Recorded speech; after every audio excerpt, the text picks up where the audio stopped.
Israeli death since a new round of fighting began Tuesday after ceasefire talks failed in Egypt. Turning to sports, the Goldeyes won their first of a doubleheader, beating Sioux Falls 6-3 this afternoon. Game 2 just getting underway at Shaw Park, and in Winnipeg tonight, periods of drizzle, the low 14. Tomorrow, showers turning into a hard rain, seeing up to 50 millimeters, the high 19. I'm Bailey Hildebrand. This has been a 680 CJOB News Update. You're listening to 680 CJOB, a Chorus Entertainment Company. Always. Rory Collard, Blue Bomber touchdown. Right along the out-of-bounds marker. What a great effort by Collard. Team. The end zone for Corey Watson, and he's got it for the touchdown.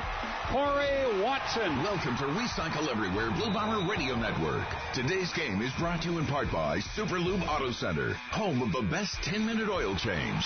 Now let's get ready to play. From the Thunder Sea broadcast booth, here's the voice of the Bombers, Bob Irving. The Winnipeg Blue Bombers have won 5 of their 8 games this season. One of them was a dramatic 34-33 victory in Montreal when Drew Willie hit Julian Fioli-Gadino with a last-second touchdown pass. Tonight, the struggling Alouettes try to turn the tables and turn their season around as they visit Investors Group Field. Hi, everybody. Bob Irving with Doug Brown and the rest of our crew. And while the 1-6 Alouettes attempt to put the brakes on a 5-game losing streak, the Bombers seek to regain their winning ways after dropping back-to-back games to fall to 5-3. It is a cool summer night in Winnipeg, 18 degrees, cloudy. The wind is north at 11. We've had a lot of rain in the last 24 hours, and a lot more is forecast this weekend. Right now it's not raining, and light showers is all that's in the forecast for tonight. Doug Brown providing the color commentary for Dulux Paints tonight. Your place for color in Winnipeg. Visit Dulux.ca for locations. And you're listening to the Recycle Everywhere Blue Bomber Football Radio Network. Spice up your home with Dulux Paints from July 28th to August 24th. When you purchase Dulux LifeMaster or Flood CWFUV, you'll get the second for 50% off. Available in flat, eggshell, and semi-gloss, Dulux LifeMaster is Canada's first no VOC paint. It's the clean air choice with virtually no odor. With Dulux Paint's color matching technology at all Dulux locations, you can have any color you can dream up. From now until August 24th, Dulux LifeMaster and Flood CWFUV are buy one, get the second half off. Available at all 10 locations. Hi, I'm Blair Bjornson, owner of Maury Collision Center. You know, after 8 years, the decor in my shop hasn't changed much. I might renovate someday, but it's more important to me to make sure my shop is equipped with the best tools, products, and people. Change for the better is good, but there are 2 things that we will never change. We'll always fix your damaged vehicle as if it was our own, and always treat you the way we'd like to be treated ourselves. We're not fancy, but if you want your vehicle fixed right, give us a call. You'll be glad you did. We're Maury Auto Body, the little body shop with a big heart. Believe in Blue. This is Bomber Football on 680 CJOB. Starting lineups are for Enns Brothers, your Don Deere dealer on McGilvery at the perimeter, or ensbrothers.com. The Alouettes have Luke Brodeur Jordan at center on their offensive line. Ryan Bombin and Christian Mate are the guards. Jeff Perrette and Josh Bork are the tackles. It's an all-Canadian offensive line. Quarterback Alex Brink, running back Brandon Whitaker, the receiving corps, Deron Carter, S.J. Green, Brandon London, Ken Stafford, and Eric Delorier. And they'll face a Bomber defense up front that has Greg Peach, Bryant Turner, Jake Thomas, and Kashawn Fraser in for Jason Vega, who's out with an injury. Zach Anderson will rotate in there. The team that values home. Payworks, the smart choice for payroll and HR services, and a community player. Learn more at payworks.ca. This is Recycle Everywhere Blue Bomber Football. Today's game is brought to you in part by Super Lube Auto Center, home of the best 10-minute oil change. The first quarter of today's game brought to you by Lettingham GM, your Steinbach GM dealer. We're worth the trip. Wearing their signature uniforms, which have drawn mixed reviews. They're solid blue, dark blue, with some lighter blue on the shoulders. The helmets are a combination of dark light blue with some actually black speckled in there. The pants are blue, and then some lighter blue down the sides. And the stockings, Doug Brown, have a rather unique look to them as well. What do you think about them in 25 words or less? You know, I always hated the blue pants, and I'll tell you this. I'm not a big fan, but the biggest determinant of whether a uniform goes over well is whether you can win in it or not, yeah, okay? Sure. Okay. People can start liking them, if they get a victory. Opening kickoff for Jim Gauthier Chevrolet, Winnipeg's biggest and best new and used Chevrolet dealer, 1400 McPhillips. Pat White has it teed up for Montreal, and he'll kick it off to either Studemeyer or Paris Cotton. And it'll be Studemeyer at the Bomber 14. He's to the 20, up to the 30-yard line, and stopped at the 31. He had Troy Studemeyer had the big debut last week, a tremendous first game for the Blue Bombers. He rolled up a bunch of return yards, but not so much that time as the Alouettes covered well. Yeah, that was actually the first time I've ever seen him on a return shuffle his feet for a moment instead of just hit up into the hole. So I was a little surprised just from the performance he left us with last week.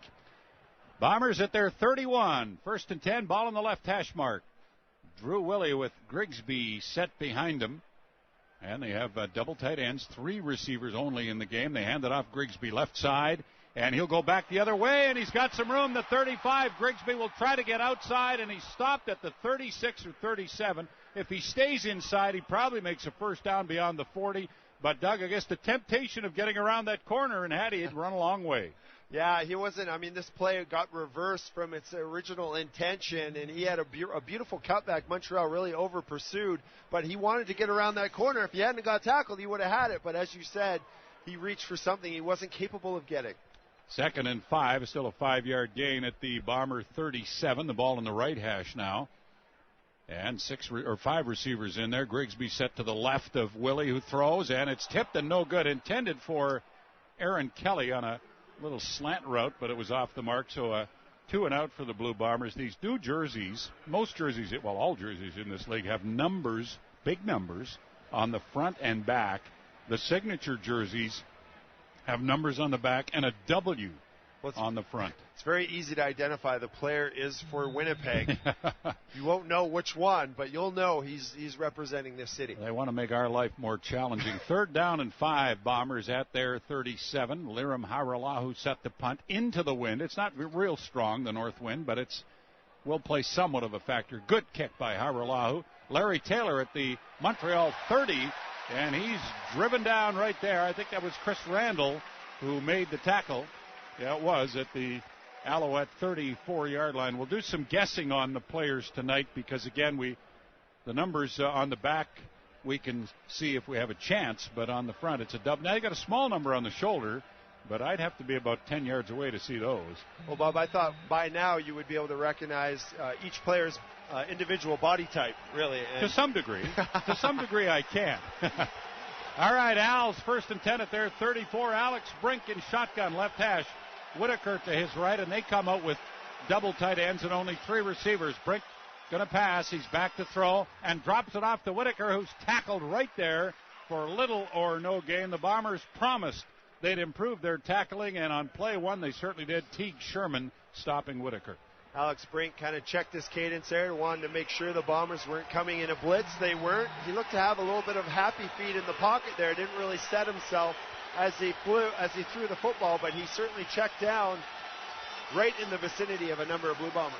2nd down and 9, Al's at their 35. Brink said they'd have no problem with the noise. We're going to find out about that because it's noisy in here already. Brink with the football. Over the middle he goes to Delorier. It's complete, but a gain of only 4 or 5 yards, and the Owls will be 2 and out as the Bomber defense comes out with a strong start to the game. Today's game brought to you in part by Super Lube Auto Center, home of the best 10-minute oil change. It's been a low-scoring year in the Canadian Football League. Scoring is down. Offense is down.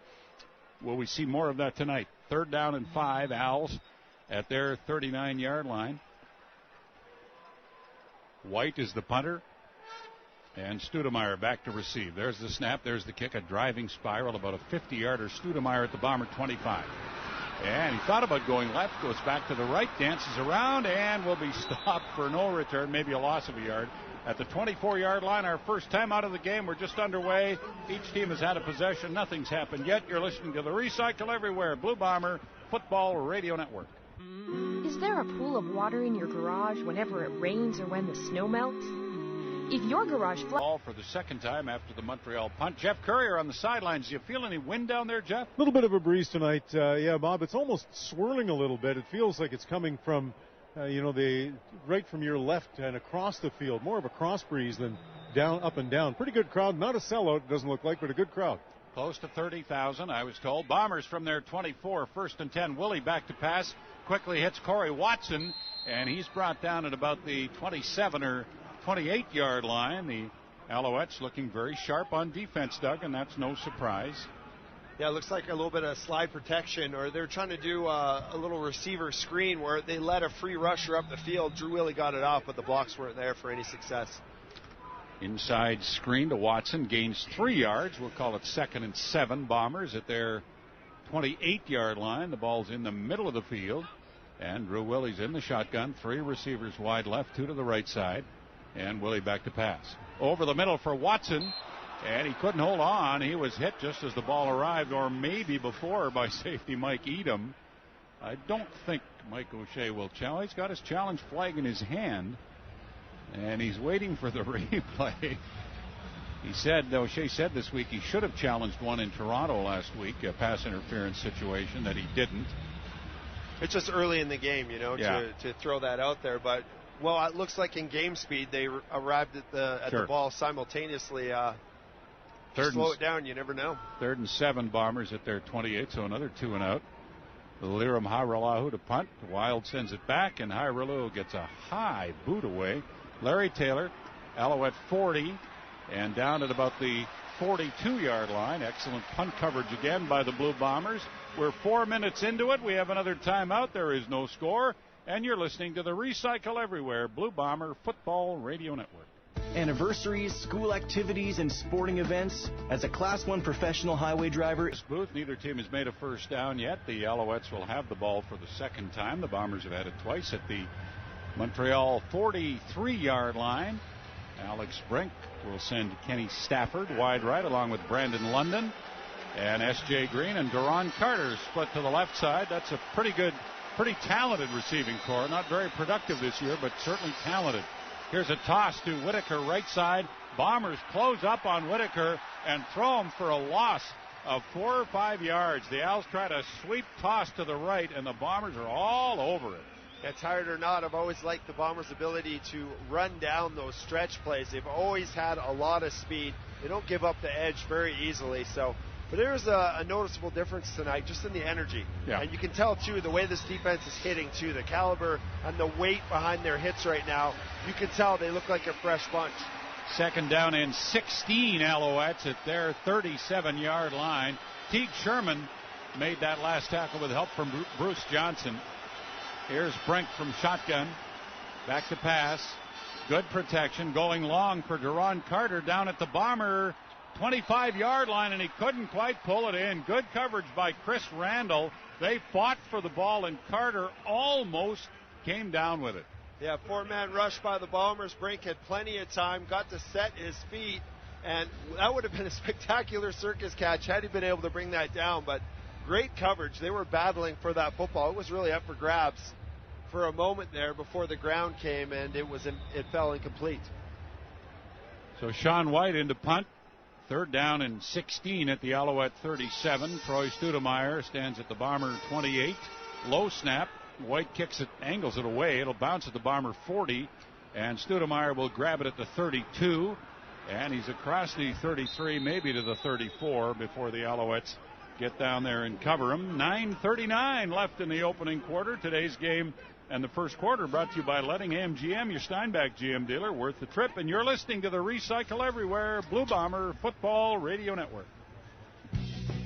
Shopping for a pre-owned car, truck, or SUV? CJOB. Heavy rain in Winnipeg last night. Keith McCullough on the sidelines. Has that affected the field at all? Feeling it right now, Bob? No, not at all. It feels completely dry. You would never know it rained last night. This new kind of turf they put in these stadiums really works wonders. Talking to Mike Renaud, the punter, he says it's not going to be a factor tonight either. Yeah, they say they have great drainage here. Bombers 1st and 10 at their 34. Their 3rd possession of the game, have yet to make a first down. There's a little fake handoff by Willie, and he throws it out here to a wide-open Denmark at the Montreal 50. He's down to their 45-yard line. And Corey Watson just clobbered Mike Edom with a block after that pass was caught, but a big play for the Bombers. Yeah, Corey Watson's got a little bit of Jason Claremont in him when it comes to the physicality of his blocking, but you'd think Clarence Denmark would probably be the last guy one of the last guys the Alouettes want to leave open in space. Must have been one heck of a play action before Drew Willie found him open here on the near side. 34th catch of the year for Denmark. Bombers 1st and 10. Alouette 45. Handoff Grigsby. And he's got a bit of an opening, and then it's closed off by the Owls. He'll get a couple of yards out of that. After watching through that block, it was right along by the Bomber bench. Mike O'Shea ran onto the field and patted him on the helmet. He loves that. Yeah, he'll make amends for missing the number of games he has so far this season by continuing to play like that and spring his fellow receivers by crushing blocks. I talked to Watson a couple of days ago. He said he feels just about 100% in terms of his conditioning and his wind and everything else because he missed a lot of time and wasn't able to run during that time because of the hamstring. 2nd and 8, Bombers. Alouette 43. They're going to have to hurry to beat the 20-second clock. Just do. Willie back to pass over the middle. No good. Intended for Denmark down at the Montreal 34-yard line. Almost looked like there's a little bit of confusion between quarterback and receiver in terms of what pattern and what route. It looks like he turned the wrong way. Just it should have been a comeback, and he turned out instead of back inside. So not on the same page on that throw. 3rd down and 8 at the Alouette 43. There'll be no long field goal try here. The Bombers snap it very quickly, but the Alouettes weren't out there and lined up ready to go, so the head referee has halted proceedings, and MP Pontbriand of the Bombers arguing with him, I think saying, hey, we're ready to go, why aren't they? And they're going to give Montreal a chance to get their people out there, which they are now. 8 minutes left, opening quarter, no score. Bombers 3rd and 8, Alouette 43. Haralahu will attempt to boot this down deep into the corner, unless they run a fake punt, which they won't. There's the kick by Haralahu, and it's going to bounce at the 5 and go out of bounds in the end zone, I think. Yeah, it's a single point. Boy, he came very close to getting that one out of bounds deep in Montreal territory. So the first point of the game, and they didn't want it, but the Bombers are ahead 1-0. You're listening to the... Now we have another break. Is this... 9243 or visit thunderseed.ca. Thunderseed Canada, first in the field. Bob Irving on the sidelines with the big guy, Glenn January. Just wait 1 second there, Bob. I may be a big guy, but I'm not the big guy. Oh, who would that be then? Come on, Bob. Everybody knows that the big guy is Mr. Gauthier of Jim Gauthier Chevrolet and McPhillips. Biggest and best new and used Chevrolet dealership in Winnipeg. And everybody knows the big guy is a big deal for you.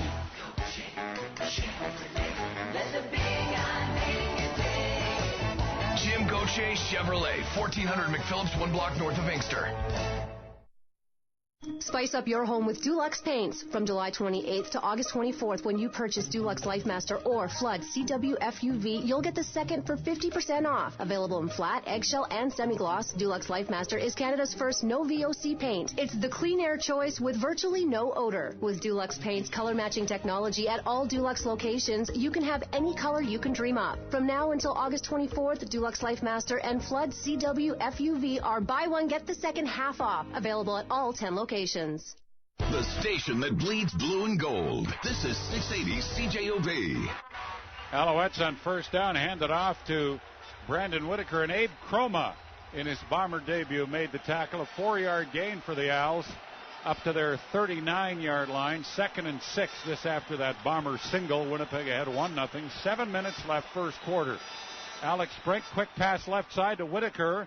And he gets away from a couple of Bombers across the 43. It looks like he's going to be a yard and a half, closer to 2 yards short of the first down. No, they're marking it close to the 44, I guess. But I don't know if Tom Higgins would gamble, just given the flow of this game with the defenses dominating. Yeah, they're right at the 44, so they're 3rd and a yard.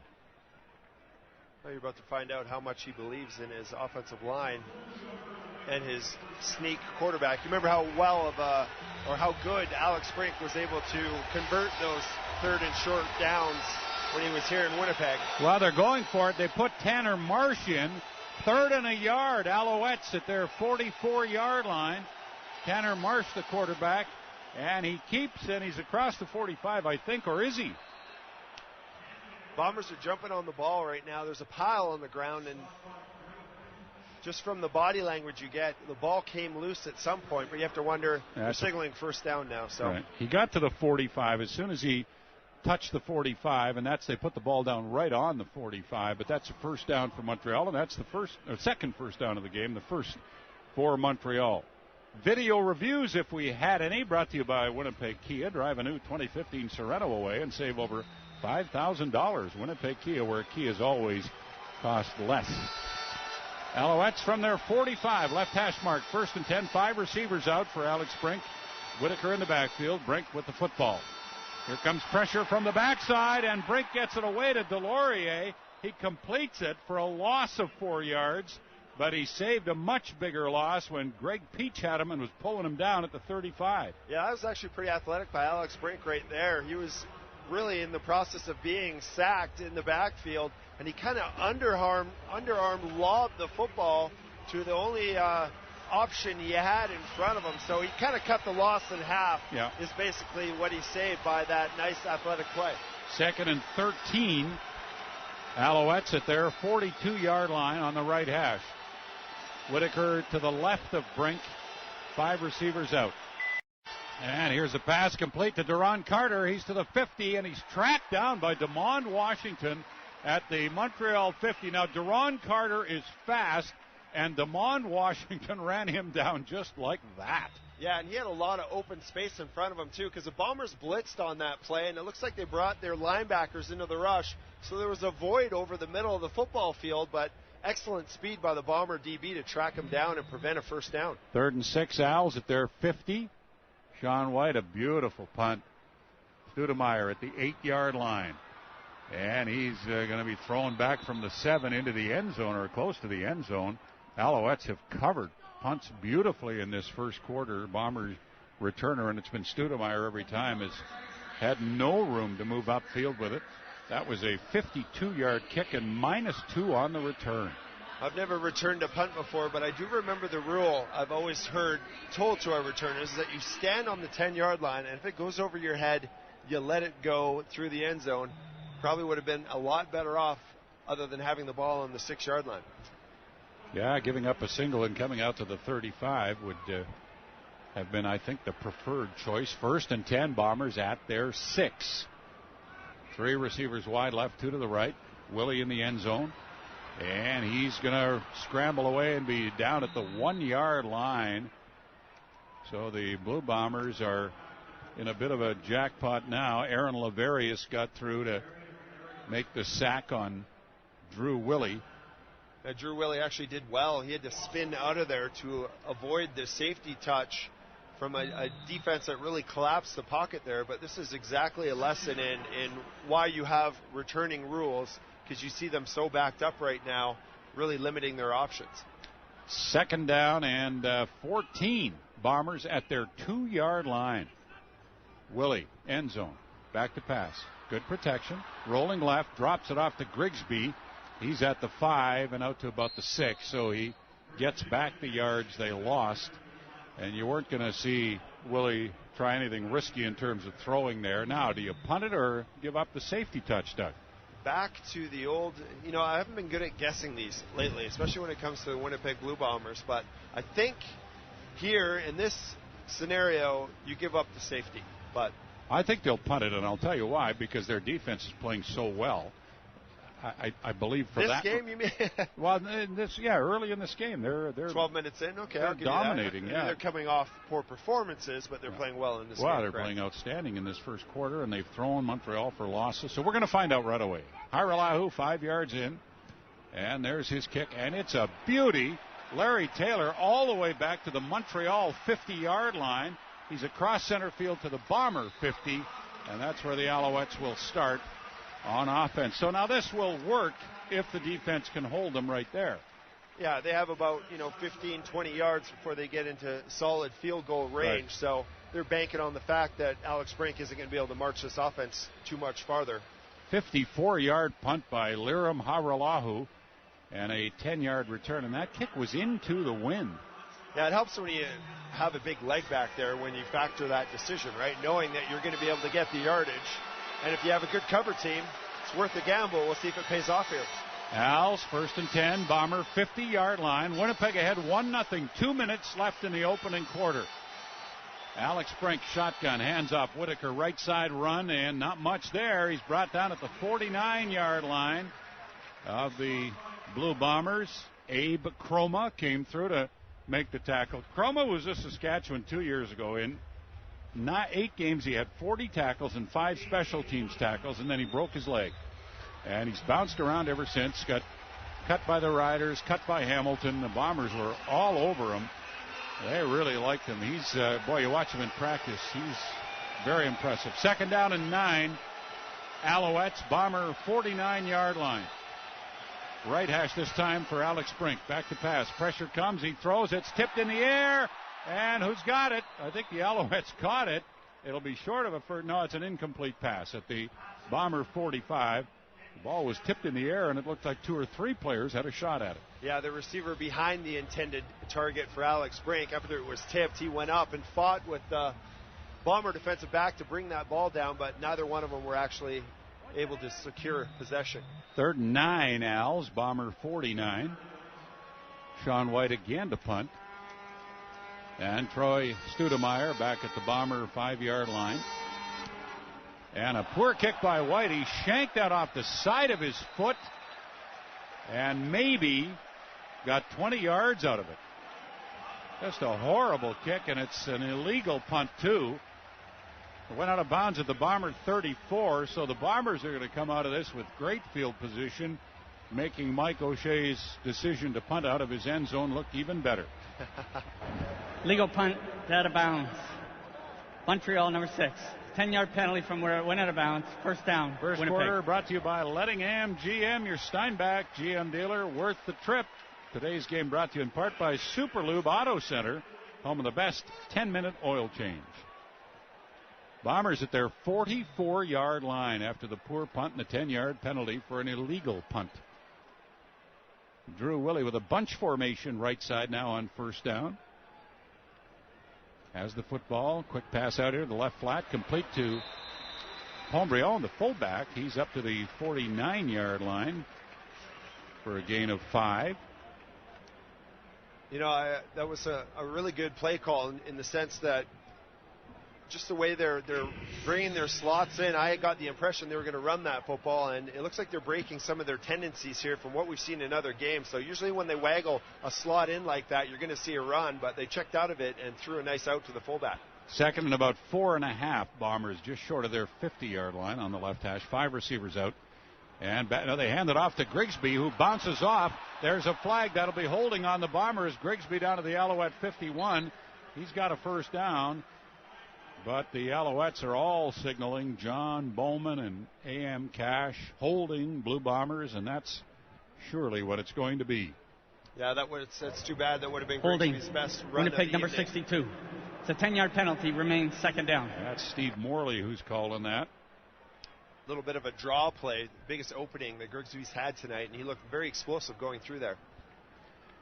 Moves the ball back to the Bombers 39. They'll be second down and 15 from there, about 14, I guess, just short of their 40-yard line. 15 seconds left in the first quarter. This could be the final play. Probably will be. Colert and Aaron Kelly wide right. Corey Watson a slot on the right side.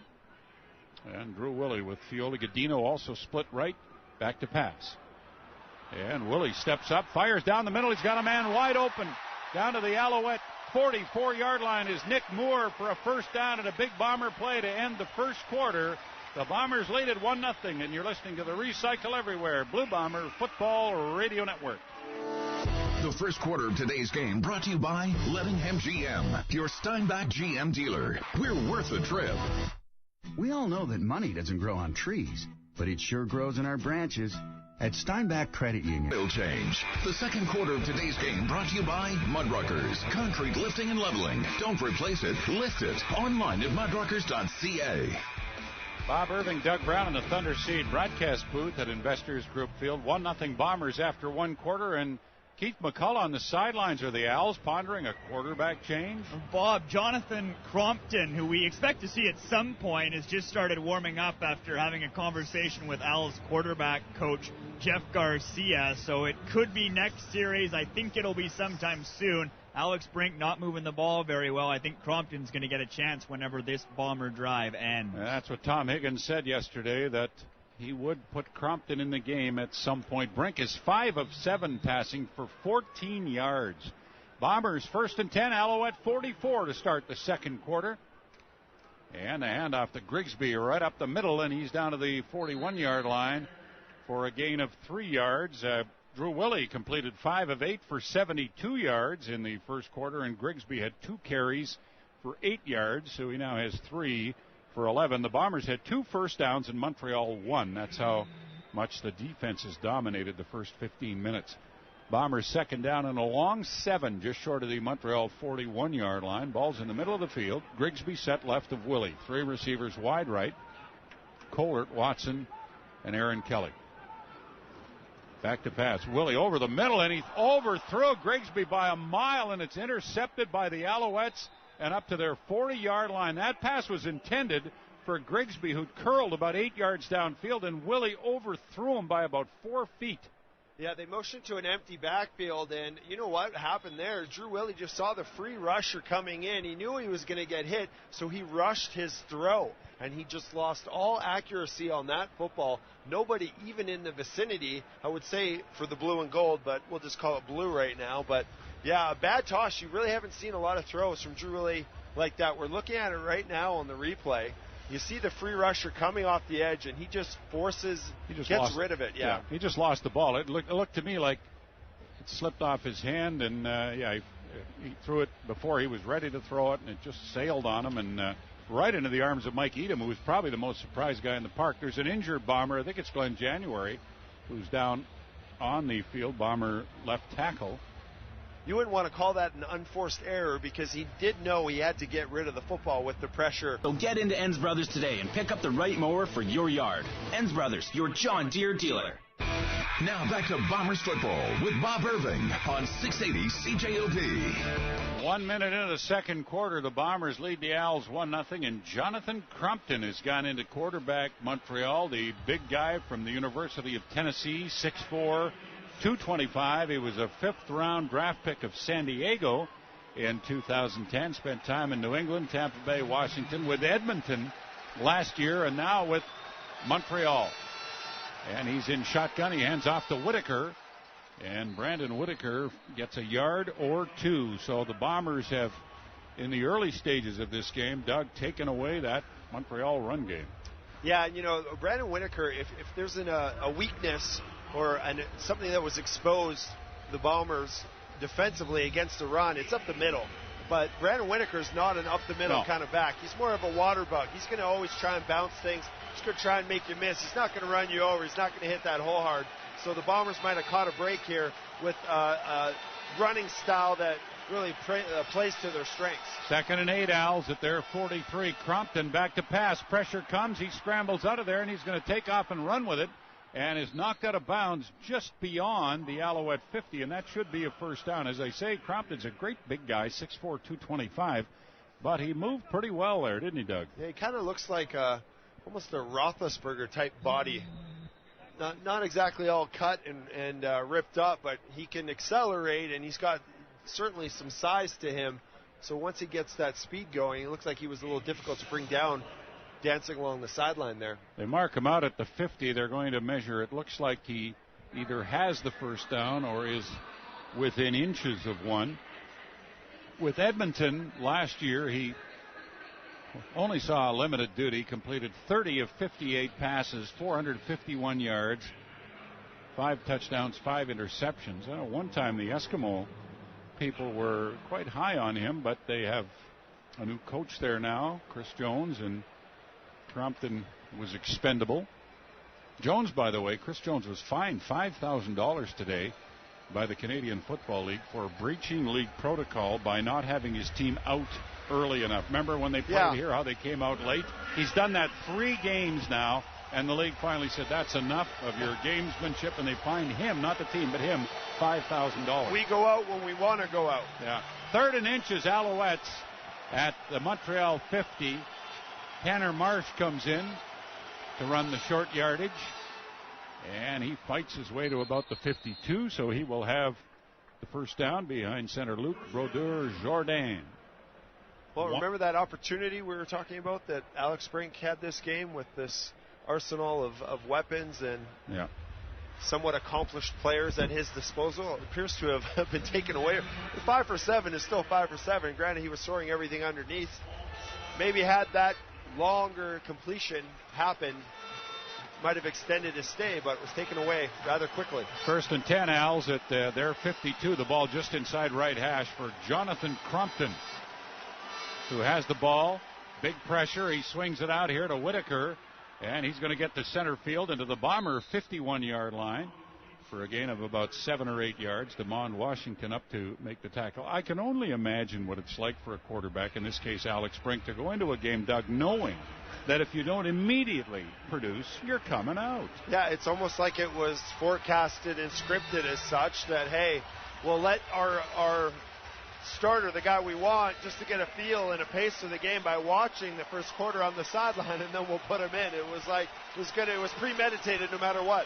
2nd and 3, Als at the Bomber 51. Crompton hands off Whitaker, and he's caught from behind by Teague Sherman at the 51-yard line. I think that'll be a no-gainer for the Owls, and they're going to be 3rd down and 3. Yes, they are. 2 tackles in the game now for Teague Sherman, who had 22 tackles and 4 forced fumbles coming into this game. What a year he's having, the U of M graduate. And whether the Bomber defense is well matched up against this style of Montreal running back, I'll tell you right now, they are definitely getting after it when it comes to stopping the run right now. Their speed is shining through so far. 3rd and 3, Owls, Bomber 51-yard line. Sean White into punt. There's the snap. He'll try to kick it out deep in Bomber territory.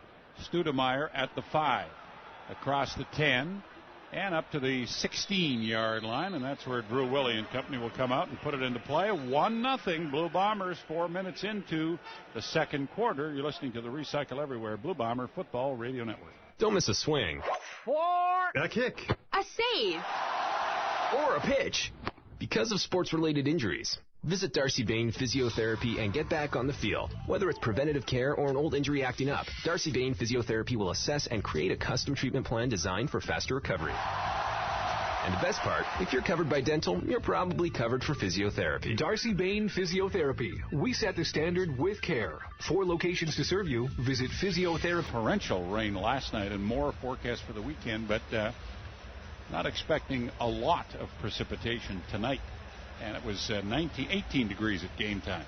And we knew we were going to see 2 offenses that were certainly struggling, one struggling exponentially more than the other, but we weren't expecting, I don't think, a 1-0 game. Yeah. With 11 minutes remaining before the half. This has been quite a chess match between the defenses and really just exchanging possessions. The Alouettes are only averaging 248 yards of offense a game. The Bombers at 310, and that's only 7th best in the CFL. But the Alouettes at 248, that's a mind-numbing number. Here's a handoff to Grigsby on first down. John Bowman is right there to grab him. Flags are down. Willie thinks Montreal was offside. We will find out.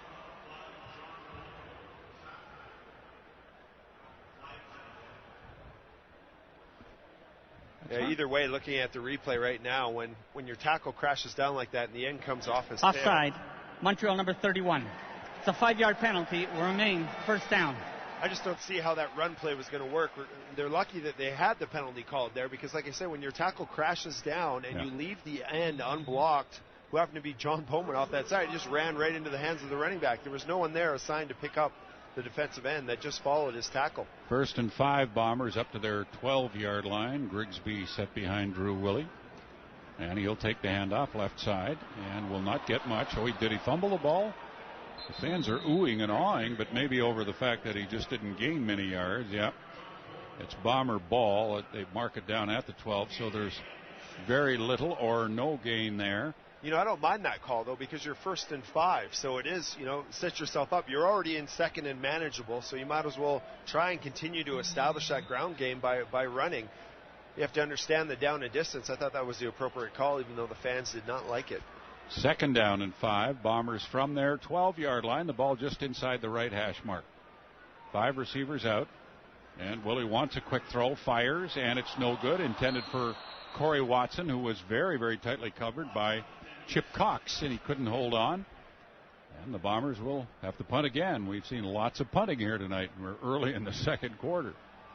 Yeah, just a quick slant route, and it was just diagnosed very, very readily by the Alouette defender. Jumped all over. Not a lot of separation so far tonight. Right. You're seeing these receivers, anytime the ball is being sent to them, they're having blanket coverage all over them. That pass was right on the money, but so was Chip Cox. Third down and 5, Bombers from their 12-yard line. Hiralahu stands at his goal line, and he shanks one. This one will bounce in bounds and then go out of bounds at the, it's picked up at the Bomber 49 by Larry Taylor. So a poor kick by Liram Hiralahu, and the Alouettes will have excellent field position when we return. Bombers ahead 1-0. You're listening to the Recycle Everywhere Blue Bomber Football Radio Network. Believe in Blue. This is Bomber Football on 680 CJOB. Well, neither team has been in the Rona red zone tonight, or even close to it for that matter. 37-yard Liram Hiralahu punt gives the Alouettes a 1st and 10 at the Bomber 48-yard line. 9:20 left, second quarter. Bombers ahead of Montreal 1-0. Jonathan Crompton, second series at quarterback, hands off to Whitaker on a sweep right side, and Leggett tracks him down at the 46-yard line after a gain of 3. Good speed shown there by Bomber safety Mo Leggett. Yeah, they kind of ran almost a reverse sweep where Whitaker kind of motioned up to the short side of the field, then came across and took the handoff. But this is not the way you attack the Bomber defense. You can't stretch them out horizontally because their speed's going to get there every time. Second down and about 7.5. Alouettes just inside the Bomber 46 on the right hash mark. Jonathan Crompton sends 2 of his receivers in motion. And he's back to pass. He throws, and it's complete down to the Bomber 29-yard line. Deron Carter makes the grab. He's been the most productive Montreal receiver coming into the game. He had 24 catches for 229 yards in only 4 games. He's missed some games with injury. He is quite a talent. He's only 23 years old from Ohio State. And the upside for him would seem to be limitless. 17-yard gain and a Montreal first down at the Bomber 29-yard line. Fake to Whitaker, and it's a hitch pass to Deron Carter, who runs by Teague Sherman and then is knocked out of bounds by DeMond Washington at the Bomber 23-24-yard line for a gain of about 5. Montreal Alouettes look to be getting in a little bit of a groove here, putting together definitely their best drive so far of the evening. Getting some nice change up with their calls. Involvement from a number of different weapons on their offense. Second down and 4 they'll be now at the Bomber 23-yard line. Ball's on the right hash to Ron Carter wide right. 2 receivers to the left and double tight ends, so look for Whitaker. There's the handoff to Whitaker, and he charges across the 20 down to the 19. He'll be very close to a first down if he doesn't have it. A straight ahead handoff and run by Whitaker. Looks like he followed right up the A gap and should be very close to a first down. I think he's a wee bit short. They've marked it down. It appears just short of the Bomber 19. They'll have to bring the chains out to measure. Second quarter of the game brought to you by Mudruckers. Concrete lifting and leveling. Don't replace it. Lift it online. Mudruckers.ca.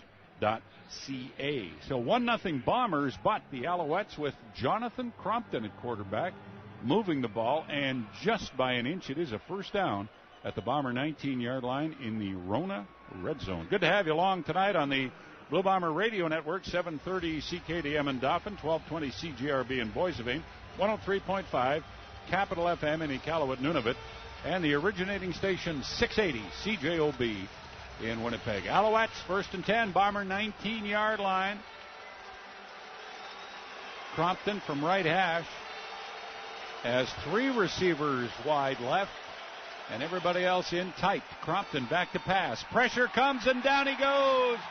Bryant Turner with the sack back at the 30-yard line. Big play by Bryant Turner coming through the line. They had that formation where they just bunch up over the middle, and he was able just to olay his guard. By olay, I mean he had the cape out there and absolutely did a swim move right over him through the B gap. Nowhere for the quarterback to run to. Second down and 21. Alouettes all the way back at the Bomber 30-yard line. Fourth sack of the year for Bryant Turner. Crompton from just inside right hash sends to Ron Carter, S.J. Green, wide right, London and Stafford to the left. And down the middle, the throw is no good. It was tipped by a Bomber, I think around the 25-yard line. Intended for Carter, but it's sailed past him, and the Alouettes are going to have to settle for a field goal try. Yeah, great job by the Bomber defense to really steal that momentum. The Alouettes were building, were marching, had a nice drive going there. Those last two plays totally disrupted everything, took it away. It all started with Bryant Turner's sack on a huge rush up the B gap. Sean White has made 15 of 19 field goals this year. And this attempt will come from the 37-yard line, middle of the field, into a bit of a breeze. It's on the tee. It's in the air. And it's good. 37-yard field goal. And the Alouettes move ahead of the Blue Bombers by a score of 3-1. And Mike O'Shea has decided to have the Alouettes kick off after that. You're smiling, Doug Brown, because it's not exactly a kind of a football score, is it? Not a barn burner tonight. It's kind of a hockey game so far in the first half where 2 points could be insurmountable. You never know. It could be just a product of field goals and rouges and safeties, this one. Not a lot of threatening touchdown action out on the field or red zone involvement, but well, that was the first sort of drive of the game. 7 plays, 18 yards because of the big loss. They had the ball for 3.5 minutes, which may be the longest one in time duration. And the Alouettes lead 3-1, and the Bombers have asked them to kick off. Again, the wind is favoring the Bombers, and I think Mike O'Shea is banking on getting past the 35-yard line with either Paris Cotton or Troy Studemeyer. Sean White doesn't have the biggest leg of any kickoff man in the league. And there's the boot. And it'll be Studemeyer at the Bomber 15-yard line to the 20, the 25, the 30. And he tried to take it out wide and is brought down right at the 35-yard line. Mike Edom made the tackle and appeared to hurt his left arm on the play. So it's right where they'd have had it, well, half a yard beyond the 35. So a little better off than taking it at the 35. Well, that was the first time tonight Studemeyer actually looked like the guy that debuted in Toronto last week. The running the ball angry, attacking and hitting up in the hole. It's the first time we've seen representation of his former self from his debut in last week's game against Toronto. Not appear to be returning any of the footballs with the same kind of energy until that return right there. Kickoffs are for Jim Gauthier Chevrolet, 1400 McPhillips. We were set to go here with the Bomber offensive play, and then an Alouette player took a knee on the field, so they'll attend to him. 5 minutes and 42 seconds left in the second quarter. 3-1. Montreal, the Alouettes with a 1-6 record. The Bombers 5-3. This is game 9, the midway point of the 18-game CFL schedule. And up next for the Bombers is the back-to-back with the Saskatchewan Roughriders, the Labor Day weekend game, which is a week from Sunday, and then back here the following Sunday. You know, and that's just it, is taking advantage of your opportunities, because you don't have to have been on this team for very long to understand the challenge in front of you of going down to Labor Day and playing Saskatchewan. So if you don't take care of the opportunity in front of you right now, playing Montreal, a team that has been horrible on the road this year, you could find yourself a 500 football team before you get out of the Labor Day weekend. Mike Edom was the injured player. He leaves. And rookie Andrew Liu comes into play safety. Bombers 1st and 10, just beyond their 35. Handoff Paris Cotton on a sweep left side. And Cotton cuts it back in and gets up to the 39-yard line. Very good pursuit by the Alouettes. So Paris Cotton in for a turn at tailback, at least on that play. And it looks like he'll stay in for another play or two. Yeah, and right there was a perfect example of why a football coach asks you to pursue to the football. Even though Paris Cotton ran away from number 90 class in the Montreal defense, he was able to get one of his DBs to turn Cotton back inside to him, and he made the tackle.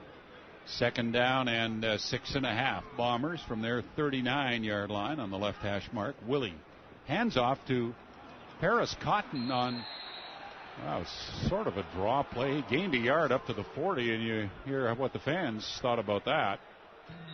Yeah, it looks like they had the expectation that Montreal would be coming after them, so it's a draw play, but they didn't really allow the play to develop. You got to let the guys come upfield before you're going to hand that off, and it's almost like he's rushing it. He's just kind of out of sync with the play calls right now, because any draw play, when you're handing off the ball to a running back that's next to you as a quarterback in the shotgun there, you got to let the first wave of defenders penetrate before you do that. Oh, Liram Hairolahu is going to throw one out here to Teague Sherman on a third down gamble. There's a flag on the play, and I want to say it's incomplete. I want to say Hairolahu overthrew Sherman, but I think Sherman misjudged the throw, and he got one hand on it and then couldn't catch it. Nobody covered Sherman when he came out to the right. And every time that happens, the Bombers will have their punter throw it out to the man who's not covered. Yeah, and that's just it. I don't know if there was an illegal substitution. Yeah. Winnipeg number 27, ineligible as a receiver, sleeper play.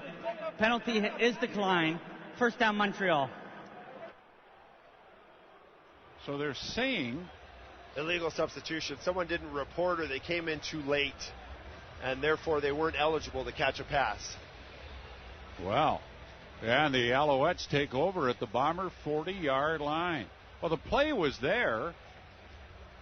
It's one of those things where he just totally misjudged the ball that was being thrown at. It wasn't going to go anyways because of the penalty that happened, but interesting to see a guy that wide open and just miscalculate the depth that the football is being thrown to him. I don't know if the wind caught it or something. So they'd have lost the play anyway, but at least they wouldn't have turned the ball over here if they'd have connected on the pass. Alouettes, Bomber 40, big chance now. Here's a reverse to Deron Carter, and boy, has he got some room. He's to the 35, the Bomber 30, the 25, the 20, the 15, and he'll run out of bounds at the Bomber 12-yard line. Whitaker moving right with the ball, flipped it to Carter, coming back to the left, and great speed that he has. He was able to pick up a big gain. That was probably the smartest play call we've seen tonight by the Alouettes. What they did is they took advantage of the Bombers' tendency to pursue, and by pursue, over-pursue to the football. So when they run a reverse, all the Bombers end up being on the wrong side of the field. Carter came around, nothing but green space in front of him. Alouettes in that Rona red zone, 1st and 10, Bomber 12-yard line. Crompton in shotgun, and he's surrounded and down. A flag comes down toward the end of the play. Jake Thomas, I think, got the quarterback sack. It's holding against Montreal. The Bombers will decline that, and they'll take the quarterback sack. I think that was Greg Peach, actually, it was probably a combination of the two players in on that. Zach Anderson, too. Holding. Montreal number 51. A penalty is declined. It will be 2nd down. I think Anderson had him low, Doug, and Peach got him high. So who they give the sack to, I don't know. But yeah, they don't hand out half sacks in the CFL like they should, do in the NFL. They should, because often it takes more than one guy to bring a quarterback down. 3.5 minutes left. First half, Montreal leading 3-1. And the Owls are 2nd down and 17 at the Bomber 19-yard line. Crompton from left hash has the football, and he's going to run a quarterback draw, and he'll get to the 15 and then be down right there. He'll gain 4 yards. That looked like a called quarterback draw. Either that or it was an ad-lib totally by Crompton. Yeah, no, you can see with the way the guards for the Alouettes were letting penetration upfield, the sea kind of parted in the middle, and he took off, but Bombers recovered very nicely. It looked like he had a lot in front of him initially at the early going when he took off on the quarterback draw. But the Bombers closed it up well and prevented him from getting anywhere near the first down. Well, before this field goal try, we've hit the 3-minute warning. It's brought to you by Avalon Construction. For all your foundation repairs, call someone you trust. Visit AvalonWPG.ca. 3-1 Montreal, and you're listening to the Recycle Everywhere Blue Bomber football. Blue Bombers football on 680 CJOB. Welcome back to Investors Group Field. Bob Irving, Doug Brown, Mitch Zelnowski, the rest of our team. It's 3-1 Alouettes. 3 minutes left in the first half, and the Owls on 3rd down and 13 at the Bomber 15 will line up for a 23-yard field goal try. Sean White set to boot it from the left hash mark. And it hit the upright and it's no good. It's a dead ball. Sean White from the 23-yard line hits the upright, and the score stays 3-1, and that is a break for the Blue Bombers. Yeah, and Sean White is not having a good go of it today at Investors Group Field. He hasn't been punting well, and now, I mean, that's a gimme field goal. That's something we could walk down and attempt, and I'd be confident I'd get 50% at least on that. So a little bit of an angle. He was on the hash mark where he was kicking from, but that's really inexcusable as a field goal kicker to not easily split the uprights. He just pulled it. You know, you could see he pulled it straight left and hit the upright, and the Bombers take over at their 25. 1st and 10, still down by 2 points. Drew Willie back to pass, quick throw. Nick Moore has it up to the 34-yard line, a little curl route, and a gain of 9 yards. Yeah, not a lot of time for Drew Willie right now in the pocket, so they're running a lot of quick stuff underneath. And they're going to go without a huddle here, too, Doug. Willie will step in underneath Steve Morley and keep the ball and make the first down across the 35 to about the 36. Paris Cotton still in there at running back. He's taken over from Nick Grigsby here late in the second quarter. Well, it's fair to say the Bombers' offense needed a change of pace, and this could be just it. Sometimes when you're having problems getting things together, putting a drive together, going to a hurry-up 2-minute offense like this is just the key to kind of break you out of your funk. And they're doing it again. 1st and 10 at their 35-yard line. 5 receivers out. Cotton alone setback. Willie back to pass. 3-man Montreal rush. Willie steps up and he'll run and slide down at the 40-yard line for a gain of 5. Second quarter brought to you by Mudruckers. Concrete lifting and leveling. Don't replace it. Lift it online at mudruckers.ca. Today's game brought to you in part by Super Lube Auto Center, home of the best 10-minute oil change. They mark Willie down just short of the 40, so it's 2nd down and 6 Blue Bombers. Ball on the right hash. 2 minutes to go in the first half. 3-1 Montreal. Willie has the football. Here comes the pressure. Willie with time, though, and he throws, and Denmark can't make the catch up at the 53-yard line. The ball was there, and in a game where the offensive plays are few and far between, that's one where they had a chance to make a play, and Denmark could not squeeze the ball. Yeah, just when it looked like changing the tempo was the key the Bombers needed to put a drive here together. It was a catchable throw. Yep. Denmark was going to get absolutely tattooed one way or the other. Wasn't able to hold on to the football. 3rd down and 6 Bombers just short of their 40-yard line.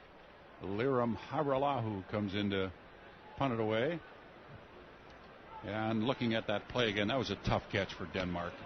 Oh, what a kick by Haralahu. Larry Taylor all the way back to the Montreal 15-yard line, and he's grabbed by Studemeyer and down at the 11. So 1:47 left in the half. We'll see if Mike O'Shea's been very reluctant to use his timeout in the first half. But if they can hold Montreal now on 2 plays, we'll see if he'll use it and hope to get the ball back and score. A 54-yard kick and a -4 return by Haralahu. Yeah, when they talk about flipping the field, that is exactly what they mean by that. You're in your own end, around the 25-yard line. It looked like he was punting from, and totally had great coverage, but also had the leg strength to really reposition and change the dynamics of this game with field position. Alouettes at their 12. 1st and 10, left hash. Crompton with Whitaker to his left. He's going to throw. Back to pass. It's Crompton down the middle. S.J. Green can't catch it. It's intercepted by the Bombers at the 32-yard line. S.J. Green had it bounce off his hands and into the arms of Mo Leggett. And it wasn't a good throw. It wasn't on the mark for S.J. He was turning around. It looked like an awkward way. He kind of got his hands on it. Certainly catchable from the things we've seen S.J. Green catch in his history, but kind of bumbled it, and then he was fighting with the DB for the ball, and fantastic interception because he really, really had to focus on the football here. That's the kind of year it's been for S.J. Green, Doug. Yeah, you're right. To reach back for that, but he's made catches like that over and over again. But, boy, he's just had a miserable year, and that's added to it there. That's in his wheelhouse of catches. You would expect that, the kind of pedigree he has as a receiver in the open field, but fantastic concentration for that to become an interception. They reviewed the turnover, and Leggett held on. So the Bombers at the Alouette 31-yard line. 1st and 10. Handoff. No, it's a quick pass out here. Complete to Moore. And he fumbled the ball at the Montreal 20-yard line. And the Alouettes say they've recovered, and they have. Now, did he ever catch it or have complete control? Yeah, I think he did. And down it went. Yeah, it was beautiful play action by the Bombers, and Moore was wide open and just leaning forward, was able to turn around. It looks like he got it stripped right out of him as he was being tackled. One of those plays where the defender reaches in and just pulls back and rips out the ball as they're both going down to the ground. So just when the Bombers look to have an edge and an advantage late in this half, moving well into the red zone, they cough it up themselves. And looking at the replay, it was clearly out before he was down by contact. No question. Second time this year, Moore has fumbled. So it's 1st and 10 Owls at their 20-yard line. Still a minute 35 left in the half. 3-1 Montreal. Crompton back to pass, and it's a screen to Whitaker, who makes a nice move to get across the 25 up to the 26. Deja Dunn reaching out and knocking him off stride. You know, looking back at that fumble by Nick Moore, now I can see on the replay, he turned around and he was kind of holding the ball out in front of him. He didn't secure it. He didn't put it away. He had both hands on it, kind of holding it out in front of him like a bread basket instead of cradling it into one of his arms. So the ball was exposed, and that's probably what led to the fumble. 2nd down and 3 Alouettes at their 27-yard line. Crompton puts it out here to Delorier, and he's cut down at the 29.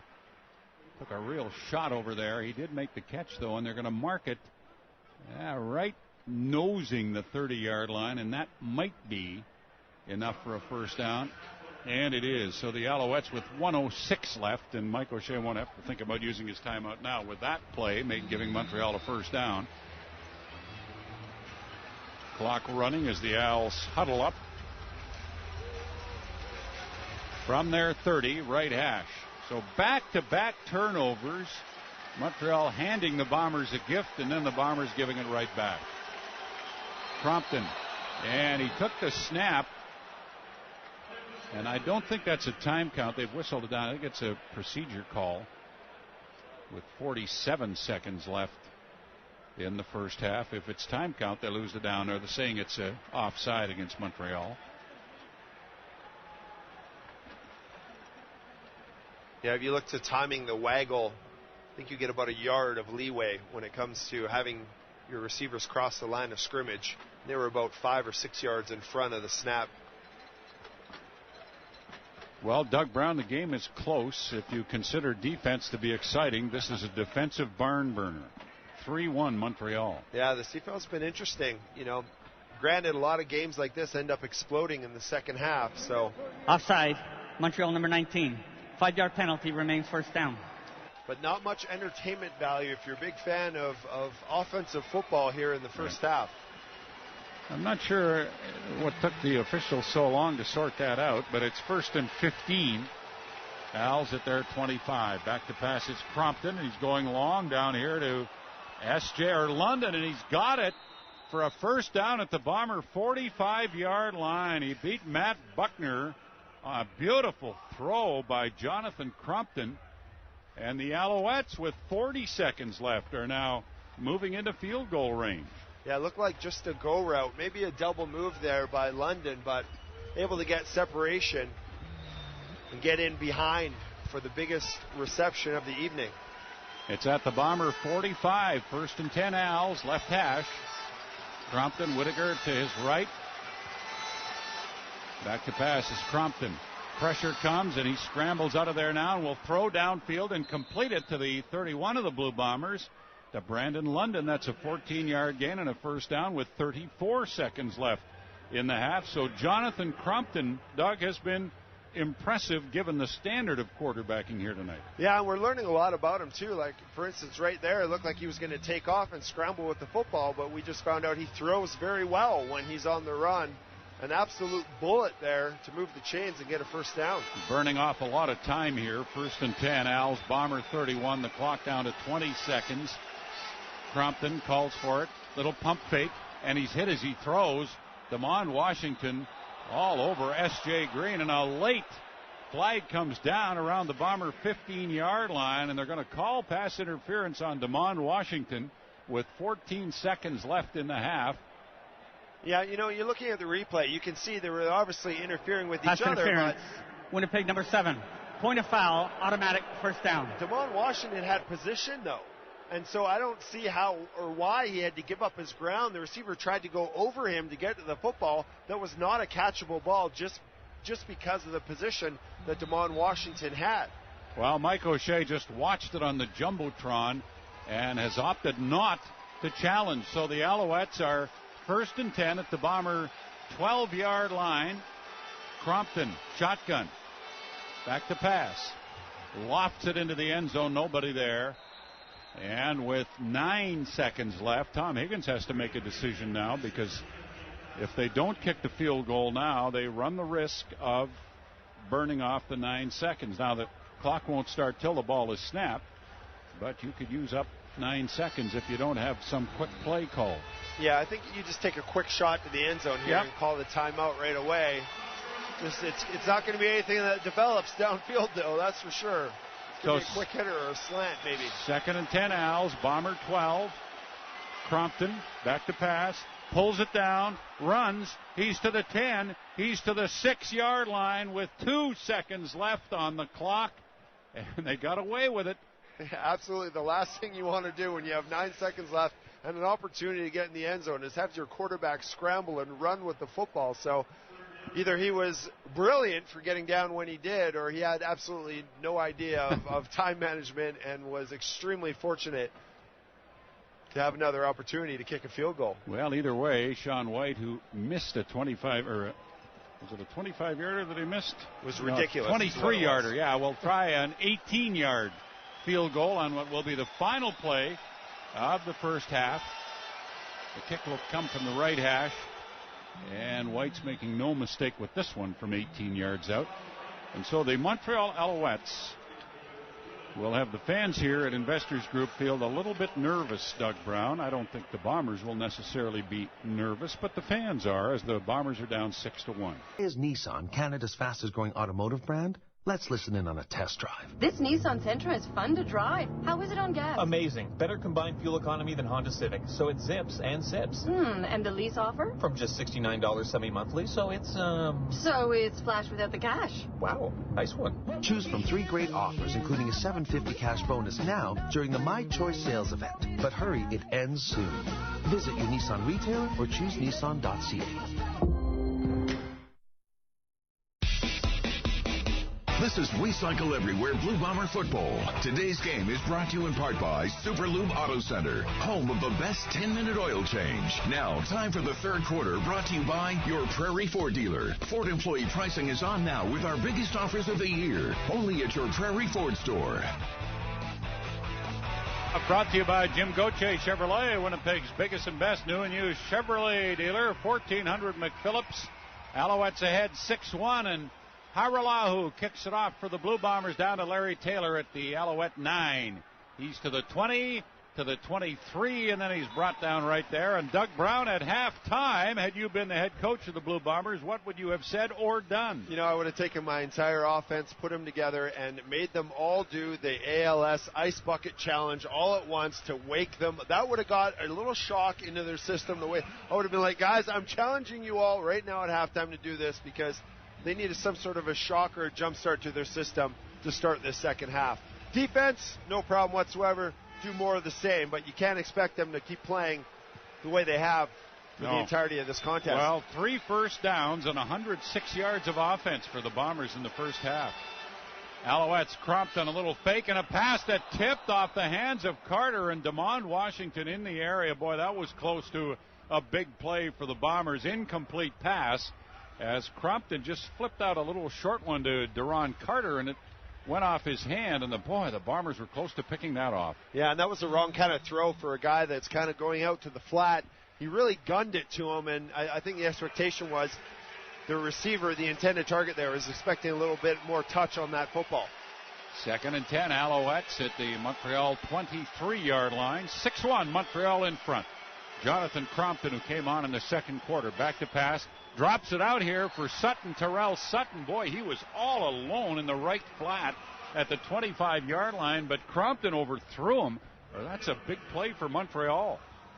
And once again, just looking at the replay here, he's doing all the wrong kind of throw. Where he needs to throw a touch pass, where a guy's really transitioning out of a route, he's throwing lasers right now. He's almost overpumped, and guys aren't able to corral the football. Well, there was nobody near Sutton on that play. 3rd down and 10, Als at their 23. Sean White, the punt is blocked, and the Bombers might get a touchdown out of this, and they do. Troy Stoudemire, Dan Unamba picks the ball up in the end zone after the punt was blocked, and it was blocked by the rookie, Derek Jones.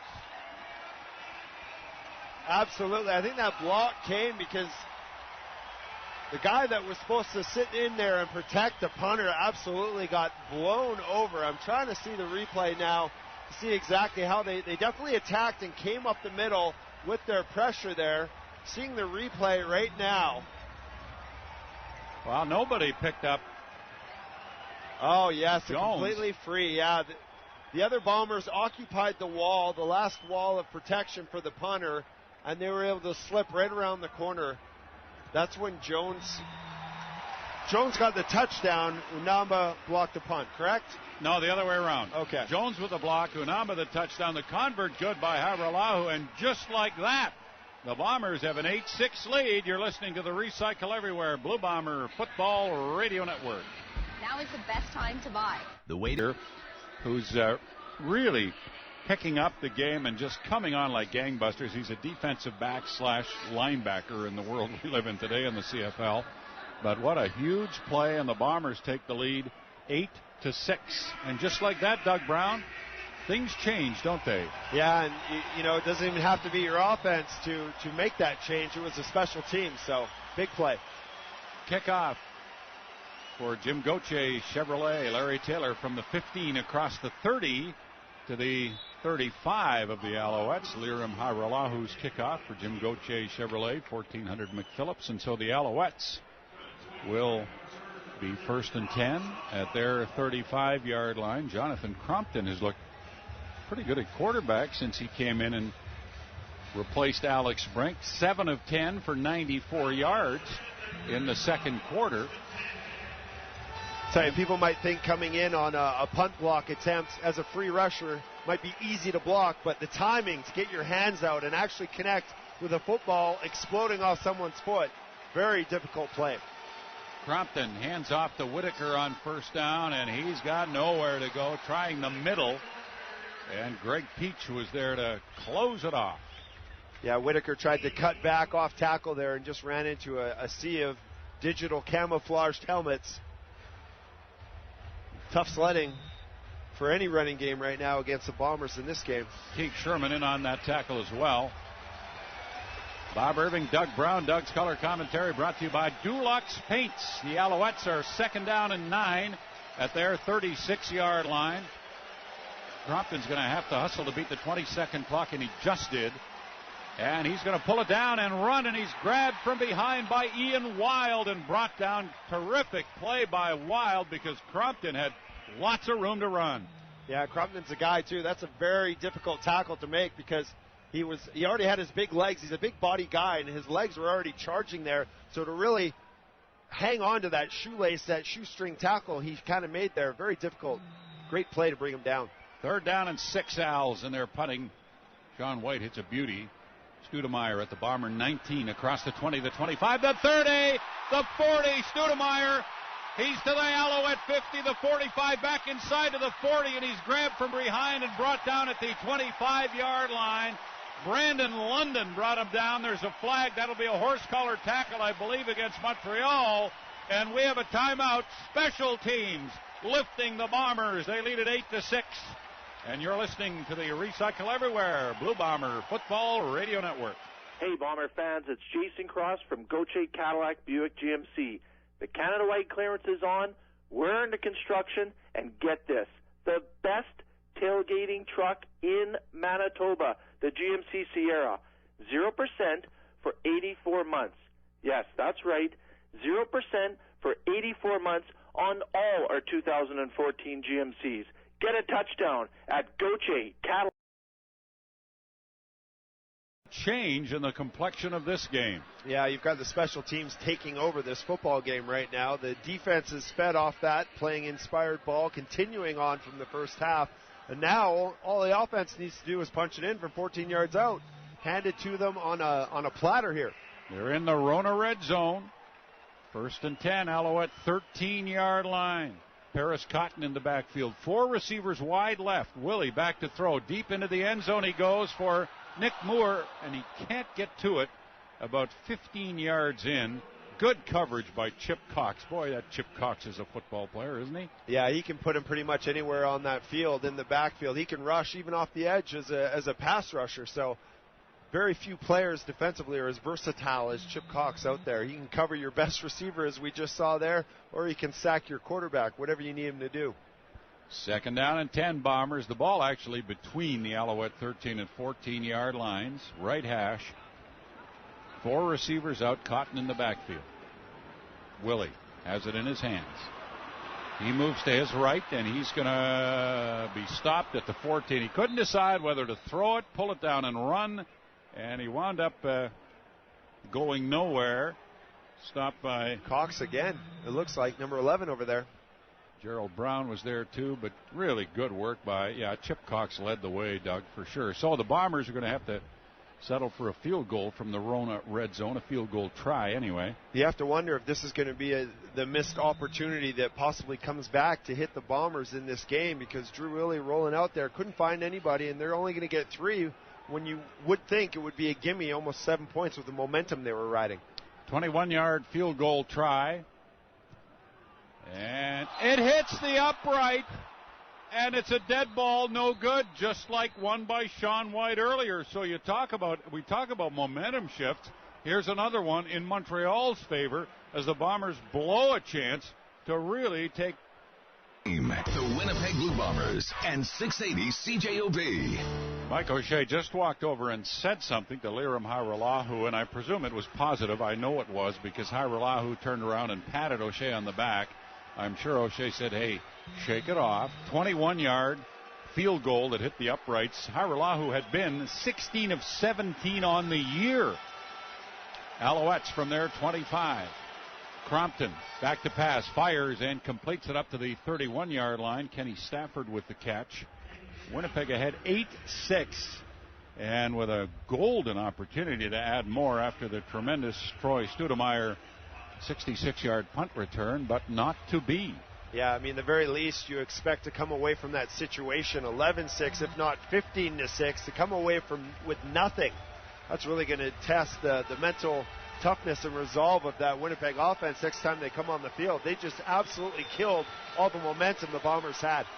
2nd and 4, Alouettes from their 31-yard line. Crompton.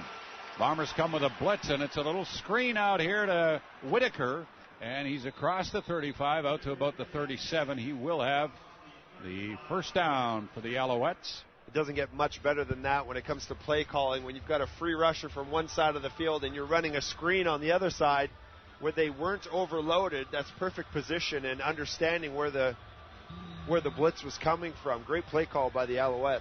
Sure was. Bob Irving, Doug Brown, and the Thunder Seed broadcast booth. 9:45 remaining in the third quarter. Blue Bombers 8, Alouettes 6. Al's 1st and 10 at their 36. Crompton has the ball. Hitch pass left side to Ron Carter, coming back inside. And he's down at the 38 or 39. A gang of Bombers got him there. Ian Wild was among them. You know, the way these offenses are playing, with the longest drive of this game being just over 3 minutes, you know, field position is just everything right now. And even, you know, the Alouettes stringing together a couple first downs here, you just look at the enormity of this field and you just don't get the sense that they're going to be able to march that kind of distance or put a big play together. So special teams really putting its mark on this game. I said Ian Wild. It was Mike Cornell who made that tackle. Wild's on the sideline. 2nd down and 7, Owls at their 39. Here's Crompton gunning it, and S.J. Green makes the grab up at the 54 of Montreal. That's a 15-yard gain and a first down. Impressive throw and catch. Yeah, you want to talk about fighting the football, though. He really had to shake off his demons to catch that pass. You could see he was kind of juggling it there. That was something that this season he would have dropped. Yeah. He really had to shake that off and show some of the talent that made him the name that he is. First and 10 Owls, Montreal 54, ball in the left hash. Crompton sends Duron Carter in motion from left to right. Hands off to Whitaker, and he finds good room down across the Bomber 50 to their 49-yard line for a gain of about 7 yards. The Owls have dominated from an offensive perspective. They have twice as much total yardage as the Bombers and 4 times as many first downs, but they're trailing 8-6. I say 4 times as many. The Bombers only have 3 first downs. Yeah, they're still not lighting it up offensively. The Bomber defense is playing very well, but just comparatively, compared to the Bomber, the blue and gold O. Second down and 3, Owls. Bomber 49. Hand off Whitaker left side, and he'll get maybe a yard. The Owls are going to be left in third down, and it looks like 2 yards to go. We'll see where they spot this one down. They have to get to the Bomber 46-yard line, and they're going to set the ball down at about the 48. So they're going to be, well, looks like they're going to go for it. Yeah, they're 2 yards away, just a little less than 2 yards away, and Tom Higgins is leaving the Montreal offense on the field, and Tanner Marsh, the short yardage quarterback, has not come in, so Crompton will stay in. Third down and almost 2 for the Alouettes at the Bomber 48. Crompton hands off Whitaker right side, and he did not get it. The Bombers are going to force a turnover on downs. The spot will tell the tale, but there just doesn't appear to be any way that he got to the 46-yard line. And they're unpiling. Yeah, he's not even close. That's Blue Bomber ball. The turnover on downs. They're going to measure, I guess, just to satisfy Tom Higgins, but this, Doug, doesn't look close. Yeah, just to make it official, and just puzzling too, their approach to getting this first down. Granted, it was over 1.5 yards, as you said, that they needed to get there, but lining up in shotgun and then a handoff, I would still go under center and try to get that surge to get that first down. They weren't going to throw the ball, and there's just a better way to attack it on the ground than out of shotgun. Even hand it off from under center, you're that much closer to the point of the attack. They just gave the Bomber defense too much time to read what was happening in front of them, come up and get in those gaps and make the play. Be listening for the drive of the game, brought to you by Winnipeg Kia, now open in the Waverly Auto Mall. It's where Kias cost less. So the Bombers take over on downs at their 47-yard line. Drew Willie from the middle of the field. Grigsby back in there now, and he goes out wide right. Paris Cotton takes the handoff inside, and he's across the 50 and then is hurled down by that looked like Kyrie Saber. When you talk about not seeing a player or his number and just the style, that was so ferocious. The way he attacked Paris Cotton there, just kind of caught him midair and just slammed him down on the ground. Cotton stays in. That had to hurt. Good gain, though, almost 8 yards. Second down and about 2.5 for the Bombers, just short of center field. They got double tight ends in there now, suggesting they're going to run. And they do with Cotton. And he will not make it. He will not make it. He hesitated. Chip Cox was there, hesitated going into the hole. Danced to his left. He's going to get just beyond center field, and the Bombers are left in third and 1.5 yards. Yeah, in spite of all the great play by their defense and special teams having their best game of the season so far tonight, their offense not able to feed off any of that momentum, make any plays or put together a drive, any sort of a drive whatsoever. All right, third down, and here's Hiralahu to punt the ball right at the 55-yard line. We'll have a timeout after this play. The kick by Hiralahu is high. Larry Taylor fields it at the 8-yard line of Montreal and then is knocked out of bounds right around the 10. So the Owls will be pinned when we come back. The Bombers lead at 8-6. You're listening to the Recycle Everywhere Blue Bomber Football Radio Network. Kias cost less at Winnipeg Kia, which makes choosing a dealership easy. Shopping at Waiver. Job can end in disaster if you don't have the training or equipment. Let the licensed and insured professionals from Main Branch Tree Service go out on a limb for you. We handle everything from pruning to big-time tree removals. And cleanup? If it weren't for your missing tree, you wouldn't know Main Branch had been there. Visit mainbranch.ca today. Main Branch, we'll never leave you stumped. Believe in Blue. This is Bomber Football on 680 CJOB. And stay tuned for the post-game show brought to you by Urban Mine, metal recycling redefined. Visit urbanmine.ca. 5 minutes, 4 seconds left in the third quarter at Investors Group Field in Winnipeg. The Winnipeg Blue Bombers lead the Montreal Alouettes 8-6. And after the punt by Liram Haralahu of the Bombers, the Owls are first and 10 at their 10-yard line. Jonathan Crompton with two running backs on either side of him, Sutton and Whitaker.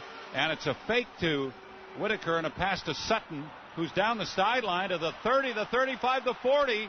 And he's being tracked down, and he's still going at the Bomber 40 after straight-arming Buckner, and finally down at the Bomber 28-yard line. What a play. That is incredible. After actually catching the ball on the 10-yard line, he had to walk the tightrope down the sideline.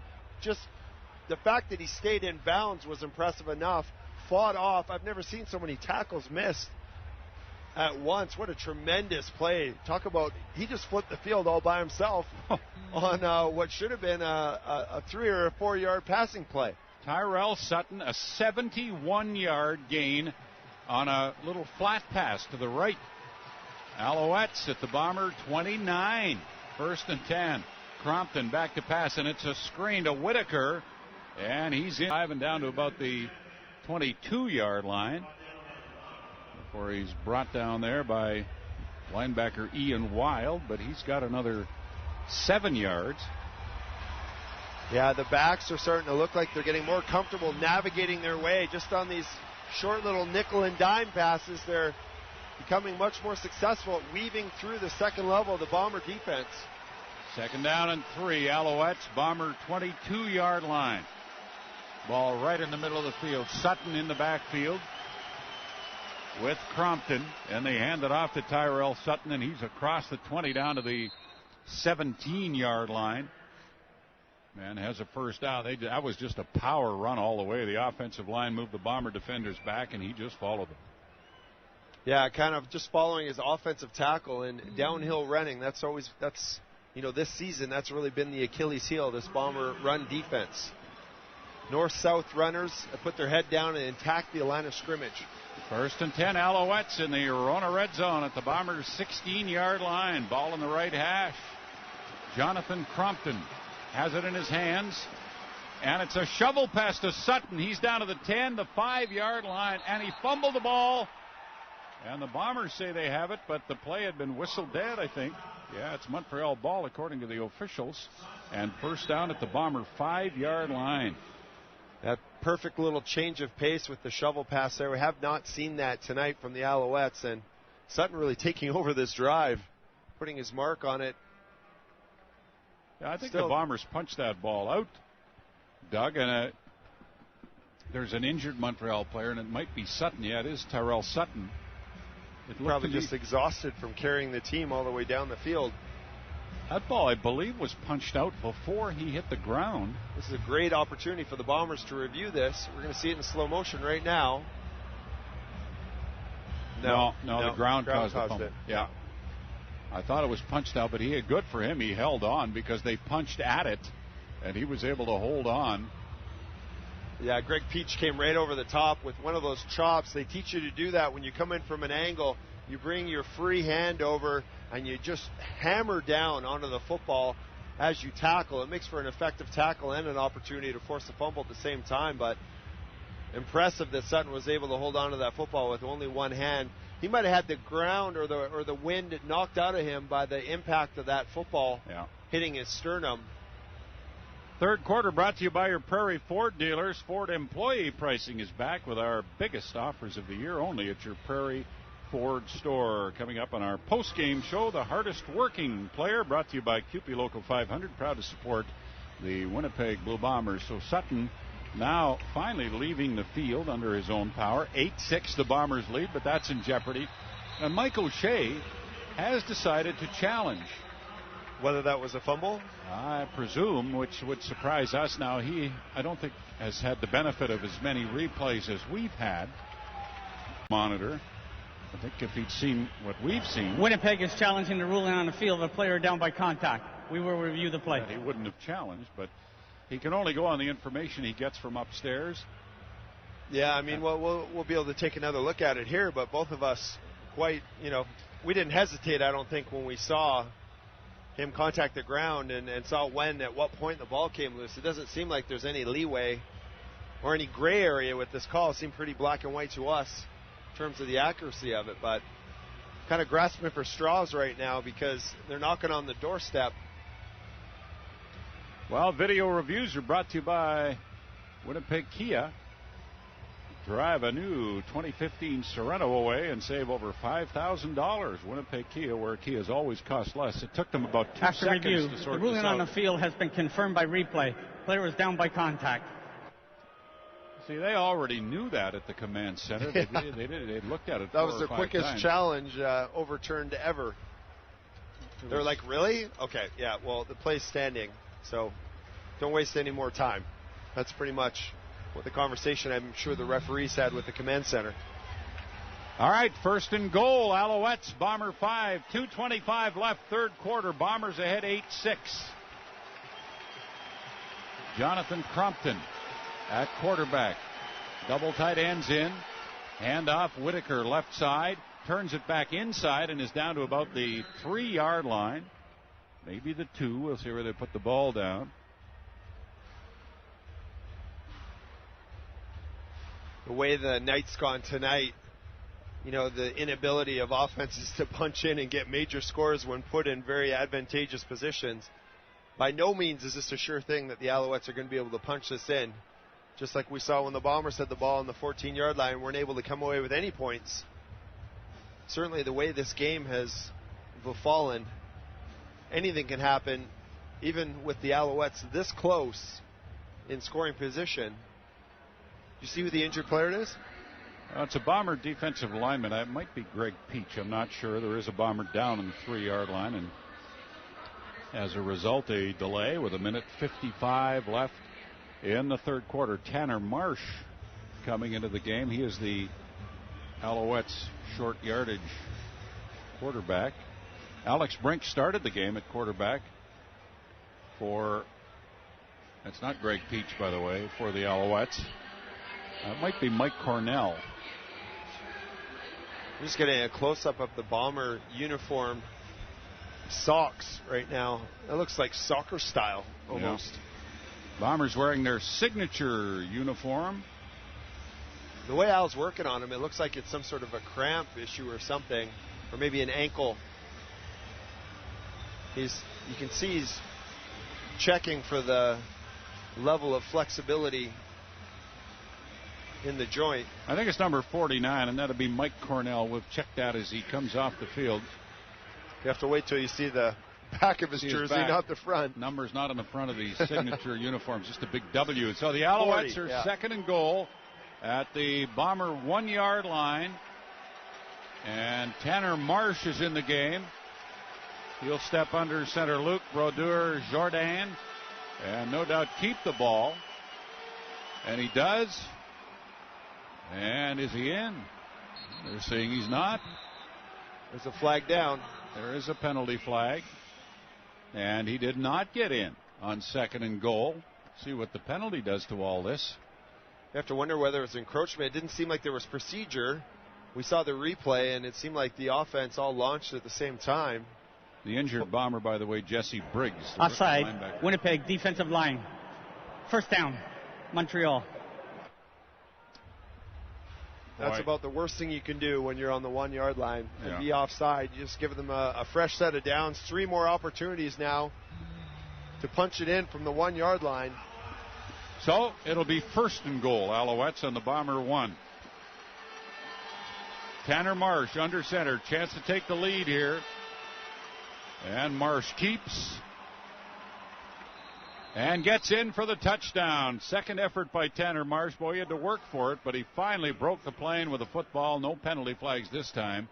And the Alouettes have gone in front by a 12-8 score. Yeah, he doesn't look like the kind of quarterback that's necessarily very well suited to that quarterback sneak. He gets way too high. He's such a big guy.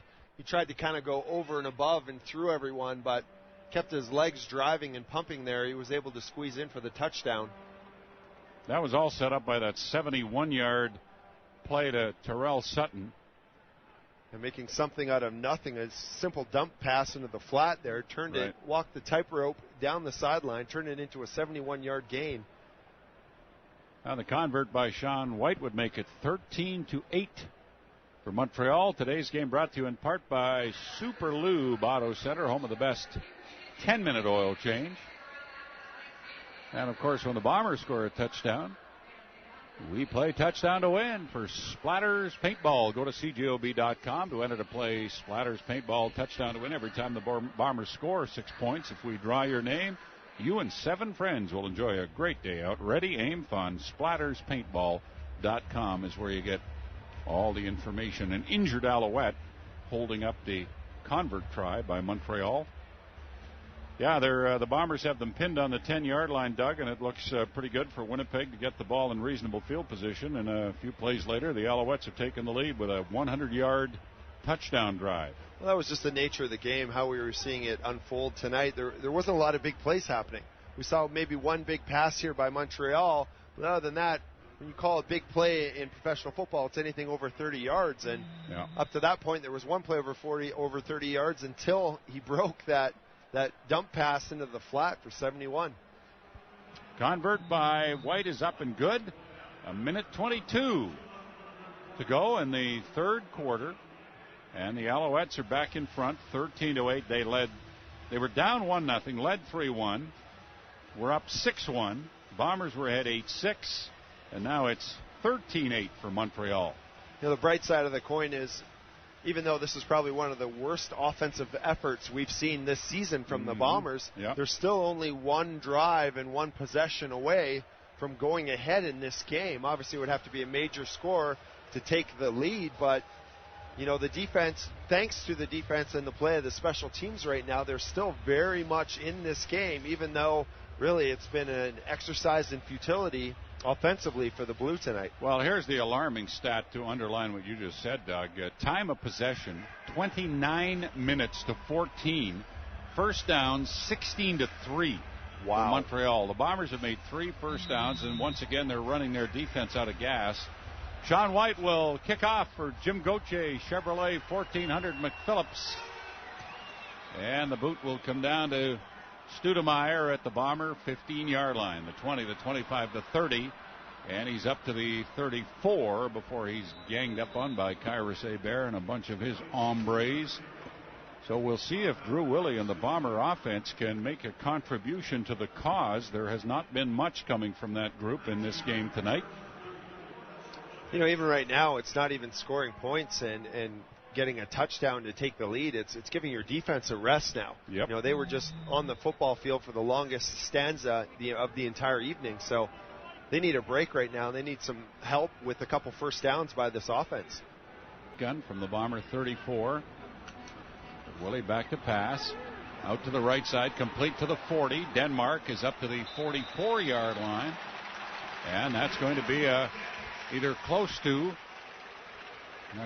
a Bomber first down. They're going to put it down just short of the 44, and they had to get just across the 44, so they'll be 2nd and 1. That was a very simple play, nothing elaborate about that.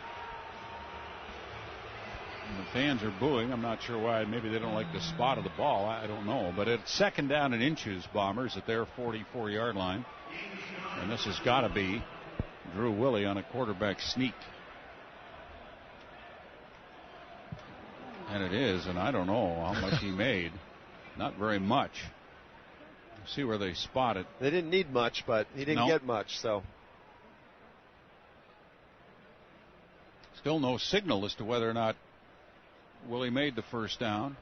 We can't see where the ball is. The players are all gathered around it. They had to get just across the Bomber 44 yard. That's a first down. A rare one, the 4th of the game for the Blue Bombers.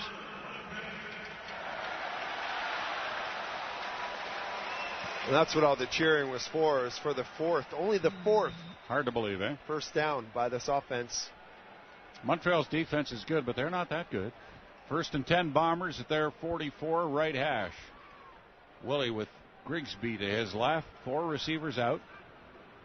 And Willie back to pass. Good protection over here. He's got Collard all alone at the Alouette 42-yard line, and he's got the grab for a big first down. Now, Collard seems to be a guy, he just, once a game, he's going to sneak into a spot. Someone's going to forget about him, leave him alone. He was alone on the sidelines there for a nice gain for the Bombers. And that play ends the 3rd quarter. It's the Montreal Alouettes 13 and the Blue Bombers 8. You're listening to the Recycle Everywhere Blue Bomber Football Radio. Down in the Thunder Seed broadcast booth at Investors Group Field in Winnipeg, we go to the 4th quarter with the Montreal Alouettes leading the Blue Bombers 13-8.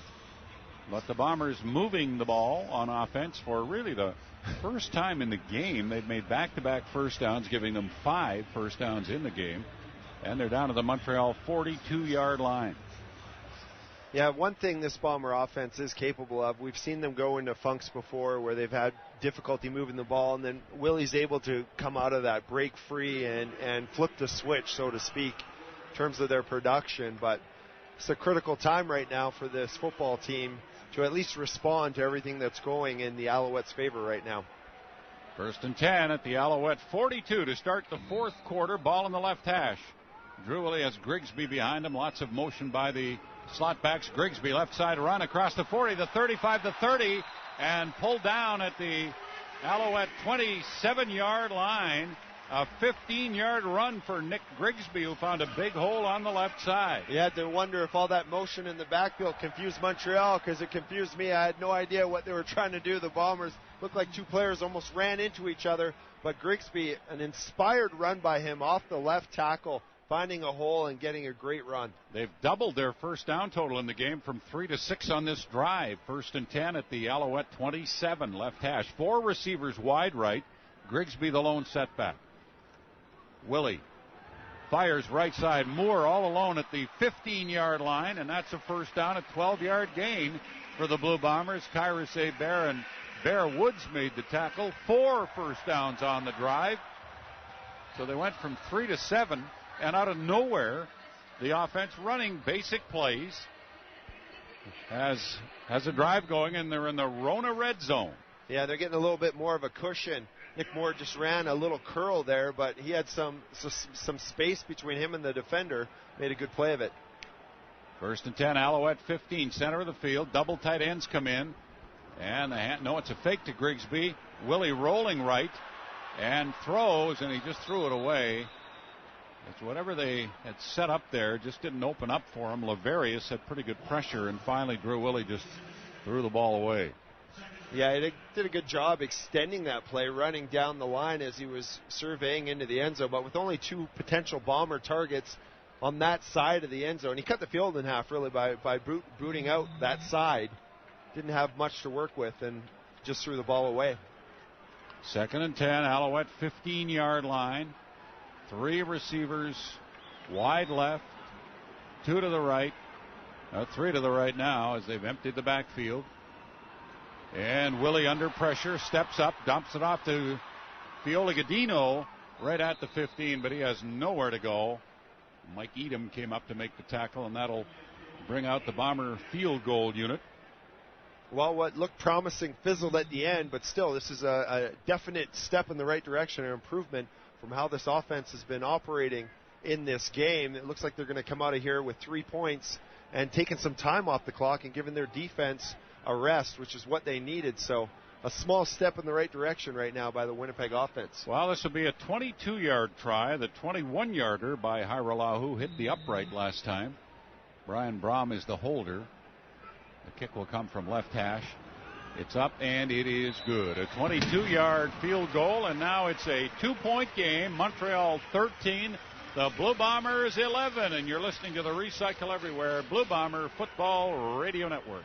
The Blue Bombers football on 680 CJOB. Today's game brought to you in part by Super Lube Auto Center, home of the best 10-minute oil change. That Bomber drive, 8 plays, 76 yards, just over 3 minutes. A field goal by Haralahu from 22. And it's Montreal 13 and the Bombers 11. The Alouettes take the ball at their 35 rather than have the Bombers kick off.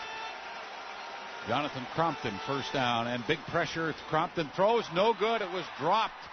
Crompton took a hit from Greg Peach to make the play, and then Kenny Stafford just flat out dropped the ball right in his hands.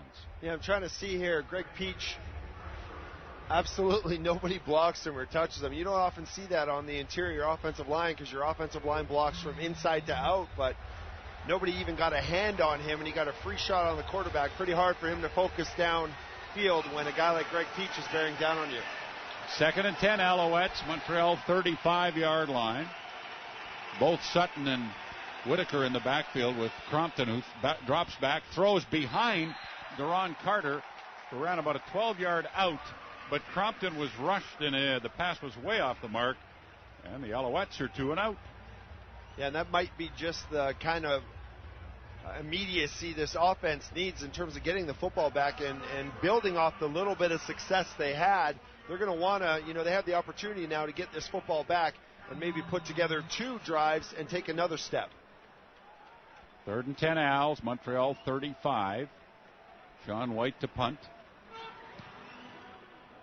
And the wind catches this one. Studemeyer at the Bomber 40, the 45. Ooh, and he gets belted by Nick Boulay. We get another time. You're listening to Blue Bombers football, brought to you by Super Lube on 680 CJOV. 12 minutes, 15 seconds left in the fourth quarter. A titanic defensive battle here at Investors Group Field with Montreal leading the Blue Bombers 13-11. That's the glass half full view of this game. The glass half empty would be that both offenses have been challenged. Winnipeg's far more than Montreal's, but the Bombers, the last time they had it, had an 8-play, 76-yard drive, and they have it again. 1st and 10 at their 46-yard line, trailing by 2 points. Ball in the right hash. Drew Willie. The double tight ends in, and Grigsby set behind him. Handoff, Grigsby, right side. Good hole, 50, center field, the 53 of Montreal. Now, since he came back in the game, Grigsby, Doug, has been taking a straight line rather than that dancing around. Yeah, nothing motivates you like watching someone else do your job and do a decent job of it. So, this is a lot of times in the fourth quarter is when running backs come alive.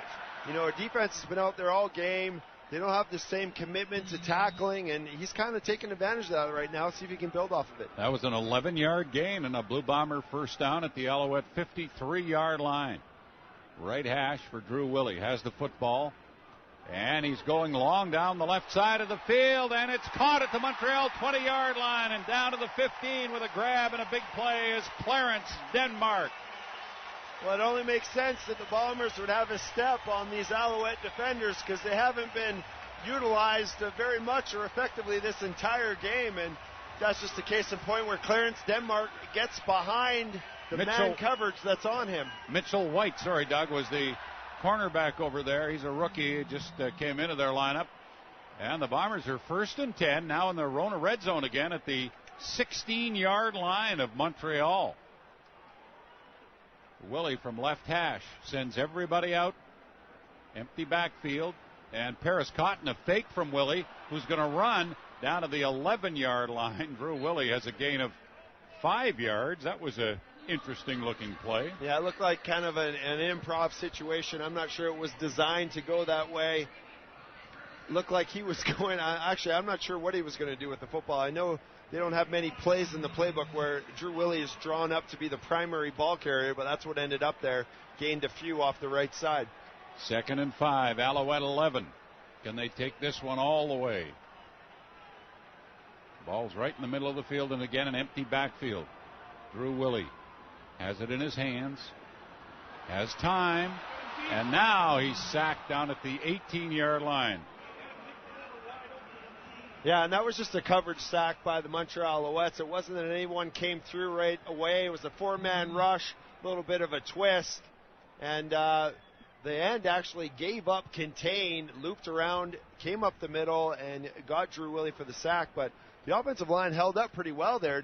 They had too much time they had to hold back for. Well, they take the blame, of course, for that, but that's on the coverage and the quarterback. So a field goal try, 3rd down and 10 from the 16. It'll be a 24-yard try that could give the Bombers the lead. Brian Braum will put it down. The kick is up, and it is good. And so the Bombers go in front, 14-13 with 9 minutes and 12 seconds left in the fourth quarter.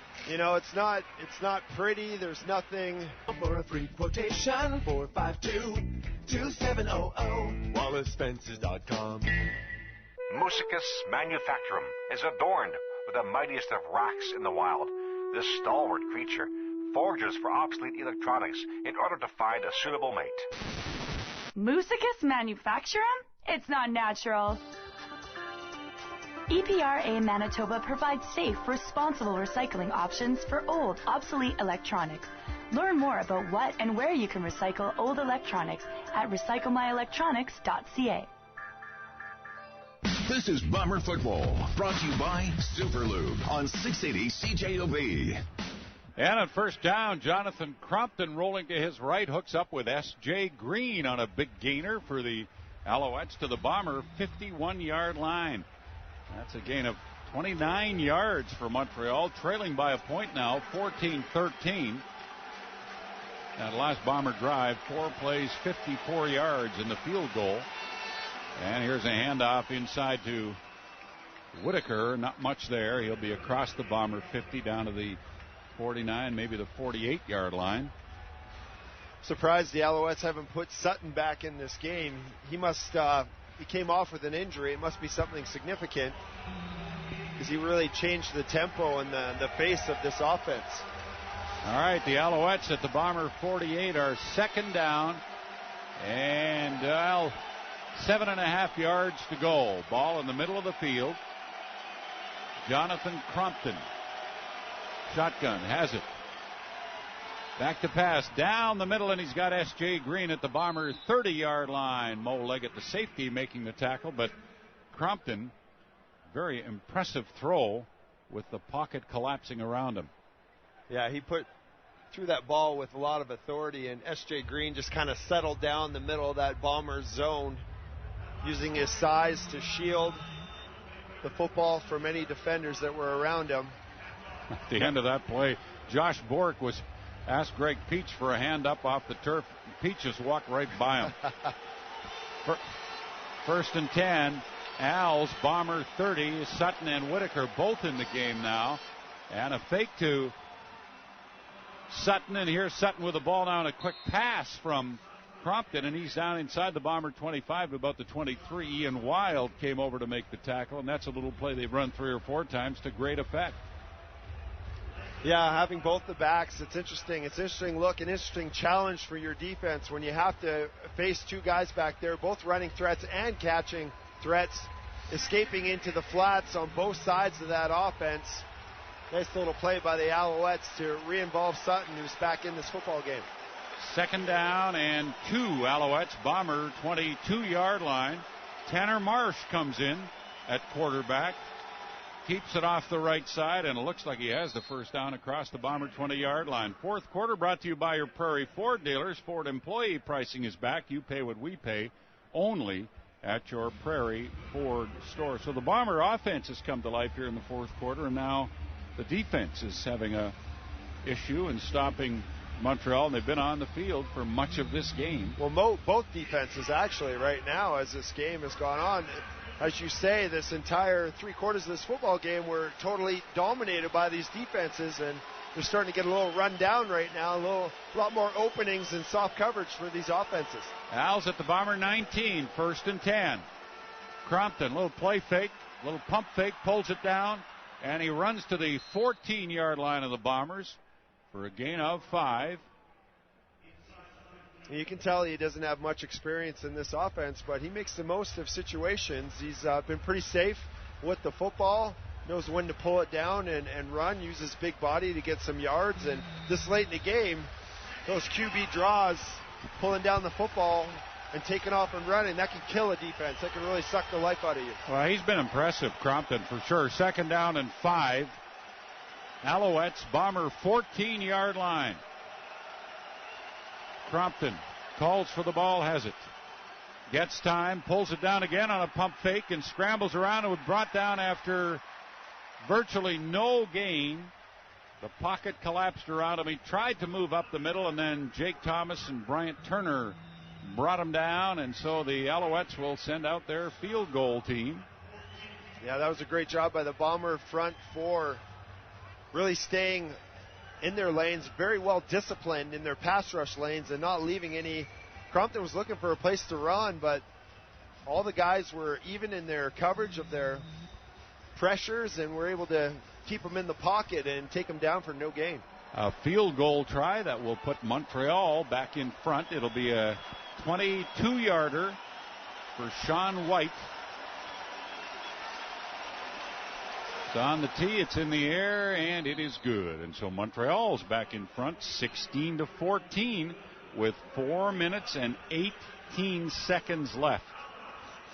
I don't want to call this a shootout now, but compared to the 6-1 score we had up until a few minutes ago, things have blown up here, really. Prolific offense now.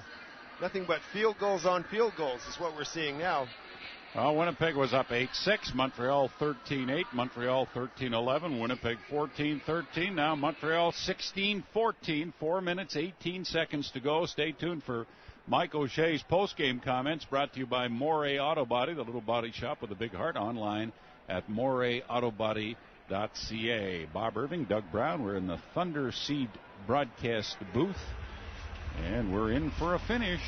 That was an 8-play, 61-yard, 4-minute, 54-second drive. And the Bombers have asked the Owls to kick off, wanting the ball in Troy Studemeyer's hands. Sean White for Jim Gauthier Chevrolet, 1400 McPhillips. Studemeyer at the 18 to the 20, the 25, and inside now at the 30, up to the 35 and out to the 36-yard line. And with 4:09 left, the Bomber offense will come onto the field and attempt to get down there and retake the lead. Another good return by Studemeyer. I think someone told him that he was having his inaugural debut again, because he's starting to run like he was in Toronto. Last couple of returns, running with purpose, very angry, attacking. Bombers on their 36 right hash. Double tight ends. Grigsby set behind Drew Willie. And it's a fake to Grigsby. Willie looking for Nick Moore over here, and he can't hang on at the 39-yard line. He was out in the left flat. He was open. The pass was not great. It was high. It looked like Moore misjudged it a little bit, and it fell incomplete. Yeah, that was just a problem. He was rolling out with the quarterback, and he had to make too much of an athletic play to go up and snag that ball, so he lost his footing and wasn't able to bring it in. Second down and 10. Bombers at their 36-yard line. 3:45 to go. A 2-point Montreal lead. Can't go 2 and out here. Willie on right hash. He's got 5 receivers out. Back to pass. Great protection. Over the middle. Wide open at center field is Corey Watson with a big gain down to the Alouette 53. We were talking during a break. Where is Corey Watson? There he is, right there. Yeah, came through when they needed him, right over the middle for a big first down. We've only been seeing him in a limited role tonight, and he just hasn't been on Drew Willie's radar whatsoever, but he's a guy that you can go to in the clutch, and he came through big. First and 10, Alouette 53 will get the 3-minute warning after this next play. The ball's in the right hash. 4 receivers go wide left. And Willie with the ball. Drops it off complete. Grigsby down to the 48-yard line of the Alouettes. A gain of 5 or 6. And on that note, the 3-minute warning brought to you by Avalon Construction. For all your foundation repairs, call someone you trust. Visit AvalonWPG.ca. 16-14. Nowhere except Winnipeg Hyundai. The station that bleeds blue and gold. This is 680 CJOB. Welcome back to Investors Group Field. Bob Irving, Doug Brown, Mitch Zelnowski, Keith McCullough, Jeff Currier, our entire crew. The Bombers are 2nd and 5 at the Montreal 48-yard line, trailing 16-14 with 2 minutes and 45 seconds left in the fourth quarter. Drew Willie, shotgun, football in his hands. And his pass is no good. down to the 43-yard line, intended for, I'm not sure, Denmark, Aaron Kelly maybe? I'm not sure, can't tell. Whole bunch of Bomber offensive linemen are slow getting up on that play, but... Well, what do you do now if you're Mike O'Shea? You got to play the field position game, I think. You know what O'Shea has done? He's going to challenge pass interference on that play. I think that's what he's doing here. He's going to challenge for pass interference. Because the intended receiver, I believe it was Aaron Winnipeg Kelly, is challenging that there was defensive pass interference on the play. We will review the play. And Kelly was very, very tightly covered back there. Oh, wow. You know what? He might be right. His left arm. You can make a case there, boy. But that's one of those calls that, again, will create enormous debate about this whole thing. There was contact before the ball got there. Kelly had his route to the ball disrupted. No question about that. But was it bad enough to call pass interference at this crucial stage of the game? Well, that's just it. At game speed, it looked minor. Minor contact. When you slow that down, you will see the left arm of Aaron Kelly. Yeah. He's not able to control that and try to make a play on the football. So it's going to be real interesting when Glenn Johnson told us that it has to be very obvious evidence to overturn a call. It can't be minor. It can't be minor jostling and hand fighting. But look at that left arm of Aaron Kelly. Yeah, it's only interference. Remember the call in Toronto, though, that the Bombers that was called by Milanovic, and they agreed it was interference, and we thought it was very marginal. This is the same thing. Yeah, exactly the same thing. So, based on that, you would think that, here they come right away. They've made a quick decision. I bet they're going to call this pass interference. These are the kind of calls that can change the entire complexity of the game. We have pass interference. Montreal number 17. It's a 10-yard penalty, automatic first down. Yeah, what a huge play. 2 minutes, 37 Winnipeg seconds will left. retain their timeout. And the Alouettes ahead by 2. And this moves the ball down to the Montreal 38-yard line where the Bombers will be 1st and 10. And as soon as we saw the slow motion replay, it became evident that O'Shea had a very good chance of winning that challenge. That's just it. When you get to slow down a play, you get to see things you don't normally see. I mean, that was brilliant use of that challenge. Yeah, that could turn the game right now for the Bombers. They were forced to make a decision to attempt a super long field goal or a punt, and now they have a first down. At the Alouette 38, 2:37 to go. 16-14 Montreal.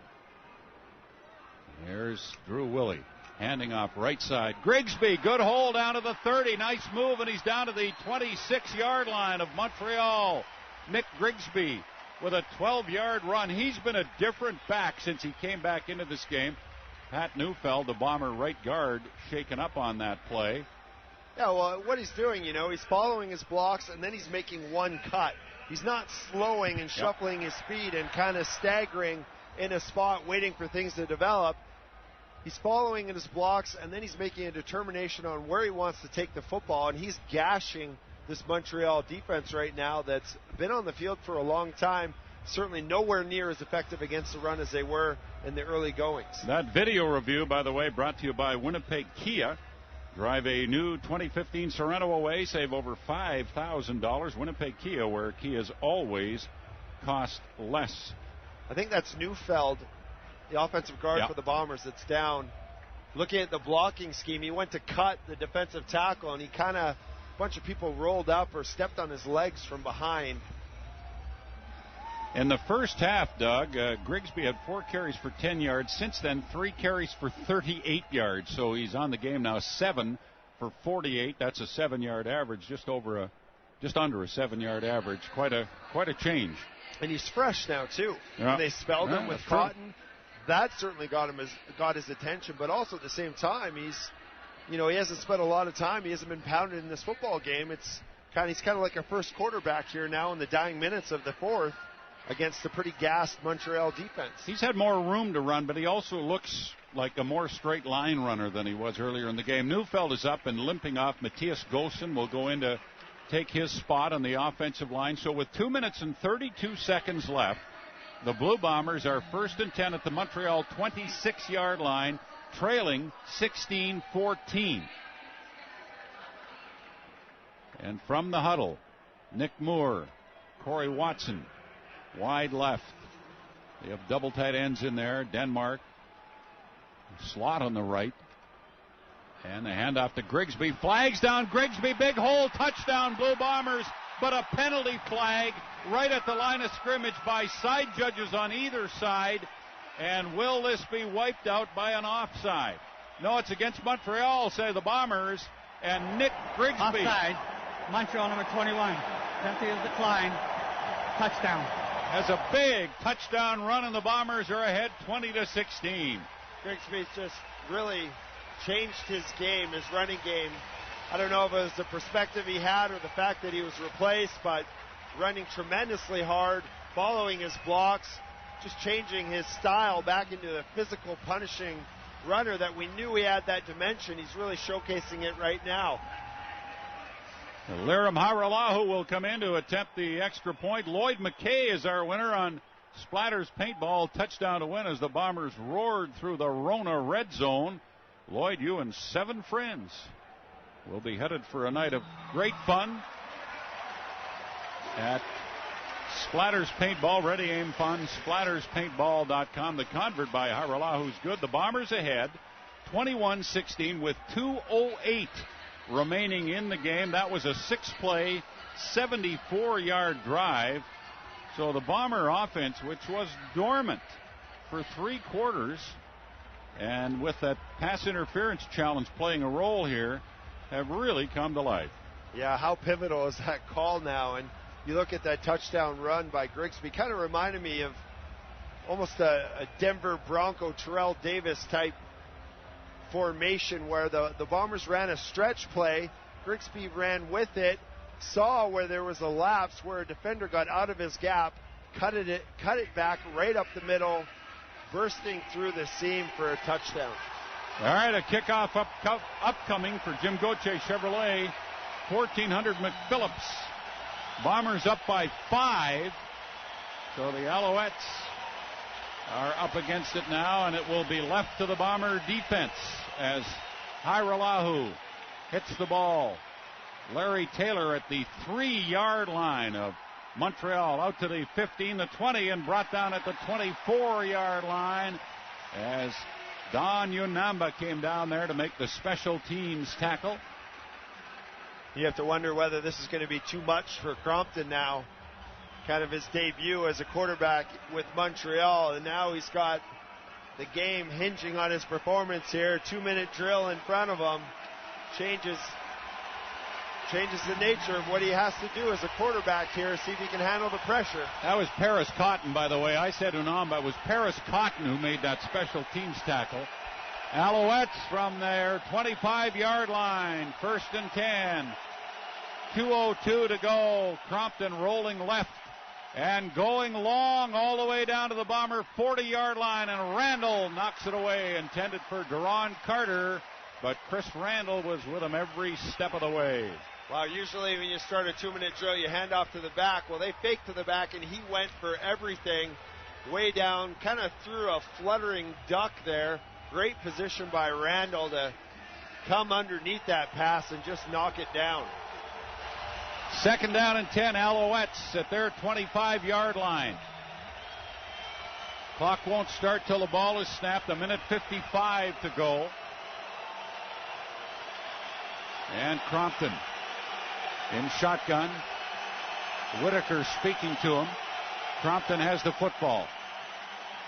Fires down the middle, no good, up to the 33-yard line, and intercepted by the Blue Bombers. Leggett to the 25, the 20, and tripped up at the 17. No flags, and immediately Tom Higgins is throwing a challenge flag for pass interference against the Blue Bombers. Yeah, and he might have a case here. That ball was rifled so hard. Who was that, S.J. Green? I think they were going for it, but the deflection just popped up in the air, stayed there forever, which made an easy interception. It will be unbelievable if this game changes 2 times now off of a PI call. There's a challenge flag and a penalty flag, but Higgins threw the challenge as soon as Mo Leggett was tackled, and really that's the only option he had was to hope there's an interference. Montreal is challenging that there was defensive pass interference on the play. We will review the play. Because if he doesn't win this with 1:44 to go, this one's pretty much over. Yeah. And we haven't had a real good look at a replay yet, Doug Brown. I mean, it was tight coverage. Yeah. We know it was tight coverage on that ball. There was definitely a Bomber defender there as SJ was trying to bring the ball in. Here we go. Here's our first look at it. The question is, was he contacted? You know, if they gave the Bombers the other one, they might have the case. They might feel the onus that they owe the Alouettes this call. Bruce Johnson is the defender in question. Was he riding up the back? Well, you see, now we get to this conclusive business, Doug, and I don't know how you'd ever say that's conclusive. Yeah, it was kind of, I don't know, looks like maybe a piggyback here and some contact before the ball arrived. Yeah, I don't know. Impeding that left arm. He kind of reached in and underneath and went up. I would say not as bad, but they made a quick decision there. Fairly quick, yeah. I would say they're going to let the call on the field stand. We'll see. After review, there's insufficient evidence to overturn the call on the field. And that's the ball game. After the play, we have objectionable conduct, Montreal number 19. It's a 10-yard penalty. First down. Well, that's S.J. Green who got the objectionable conduct, feeling there should have been interference called. So they lost the challenge and got the penalty, and they'll be screaming. The Alouettes will be screaming at Glenn Johnson over the weekend, who's the head of officiating in the CFL, about that. So here's the deal. 1:44 to go. The interception by Leggett stands, and the ball with that objectionable conduct penalty moves to the Alouette 8-yard line. So the Bombers are in the Rona red zone, leading by 5 with 1:44 to go. A touchdown here, and it's over. If the Bombers have to settle for a field goal, they'd have an 8-point lead, and Montreal would still have a glimmer of a chance. Drew Willie comes out in shotgun from the 8-yard line. Grigsby set behind him. And he's got the handoff, left side run, and he'll turn it around and then fall down at the 14-yard line, so he'll lose 6 yards on that play, down to 1:39 to go. Montreal's lost their timeout now with that challenge being lost. So the Bombers can run off over 40 seconds on the next 2 plays, unless they throw an incomplete pass. Grigsby had an opportunity there to get out to the edge and turn that corner, but he just got tripped up a little bit. Someone got enough of his foot, it looked like, that he just started to trip. He'd lose his footing, went down for a loss. Second down, Blue Bombers, and goal to go. They're in the Rona red zone. Now at the Alouette 14-yard line from left hash, double tight end still, and they're going to run it all the way. Grigsby right side, and he's down to the 10, inside to about the 9. So he's back to close to the original line of scrimmage, 1:15 left. And a field goal gives them an 8-point lead, which means Montreal would need a touchdown and a 2-point convert to tie the game. You know, going back to those pass interference calls, I think there was a degree of difference between the one that got overturned for the Bombers and that didn't get overturned for the Alouettes, but they were close. You know, there was interference on both those plays, and honestly, it was almost like the video was better for the Bombers challenge than it was for the Alouettes. You couldn't see as definitively, you know, to what extent or degree it happened, but Iralahu now going to kick a 16-yard field goal. Brahm will put it down. The kick is up, and it is good. And with 53 seconds left, the Blue Bombers have gone in front 24-16. They were down 13-8 coming into this fourth quarter. They've scored 16 points. And we've talked about their offense coming to life, and boy, has it ever. Now, the defense set this up, Doug, but you wonder where that offense was for the whole game. And yet, you know, if it's not for head coach Mike O'Shea challenging PI on that second down play, they don't score that touchdown. They're not necessarily even ahead in this football game. So, all right, the Alouettes take it at their 35. They have 53 seconds left. They need a touchdown and a 2-point convert to tie this game. Crompton, shotgun, back to pass, fires right side and knocked away by DeMond Washington and nearly picked off. Intended for S.J. Green, and that used 6 seconds. Yeah, and that's the advantage DeMond Washington has in this situation. He knows the Montreal Alouettes don't have much time, so you can jump routes like that. As soon as you see the receiver start to curl something off towards the sideline, you can come underneath that and break it up like he did. Clock won't start till the ball is snapped. 2nd and 10 Owls from their 35. Crompton sends Green and Duron Carter wide right. He's going to go deep here at some point before long. And he's back to pass. Pressure comes. He'll drop it off to Whitaker. A little dump pass, and Whitaker gains 4 yards. Hauled down immediately. Clock down to 40 seconds, and it'll start as soon as time is whistled in on this play. Yeah, fantastic coverage by the Bombers down the field. Anytime you have to check down to your back in a 2-minute drill with less than a minute to play, you know you have excellent coverage downfield. He's got nowhere to go with that football. Timer. Reset the clock to read 42 on the clock.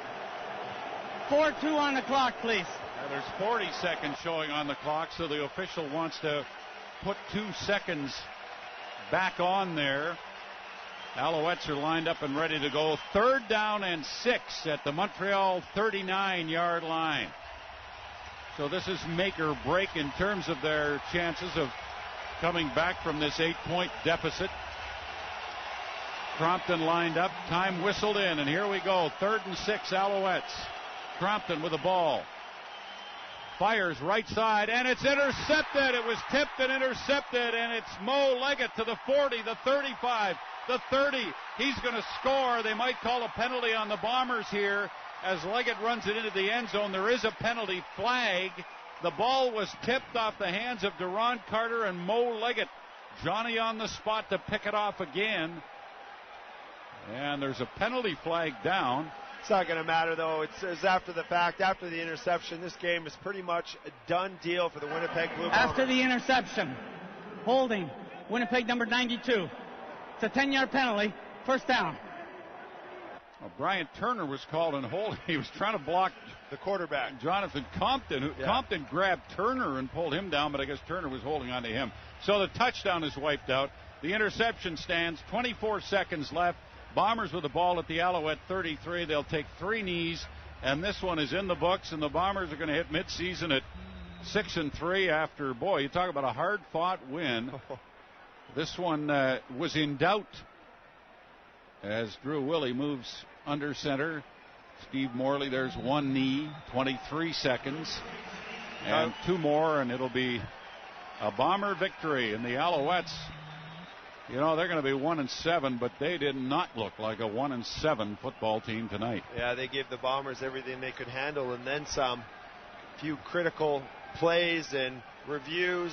It just changed the nature and the momentum of this game. But, you know, I went on a limb on Tuesday. I wrote in my column, I guaranteed this win for the Bombers. I had no idea it would be this difficult for them to accomplish and achieve it. But clock down to 4 seconds left now. They will take 1 more snap and 1 more knee, and the Bombers will have a victory. And for Tom Higgins and the Alouettes, another tough loss. Boy, they lost 16-11 in Regina. They lose 24-16 here as Higgins moves across the field to shake hands with Bomber head coach Mike O'Shea.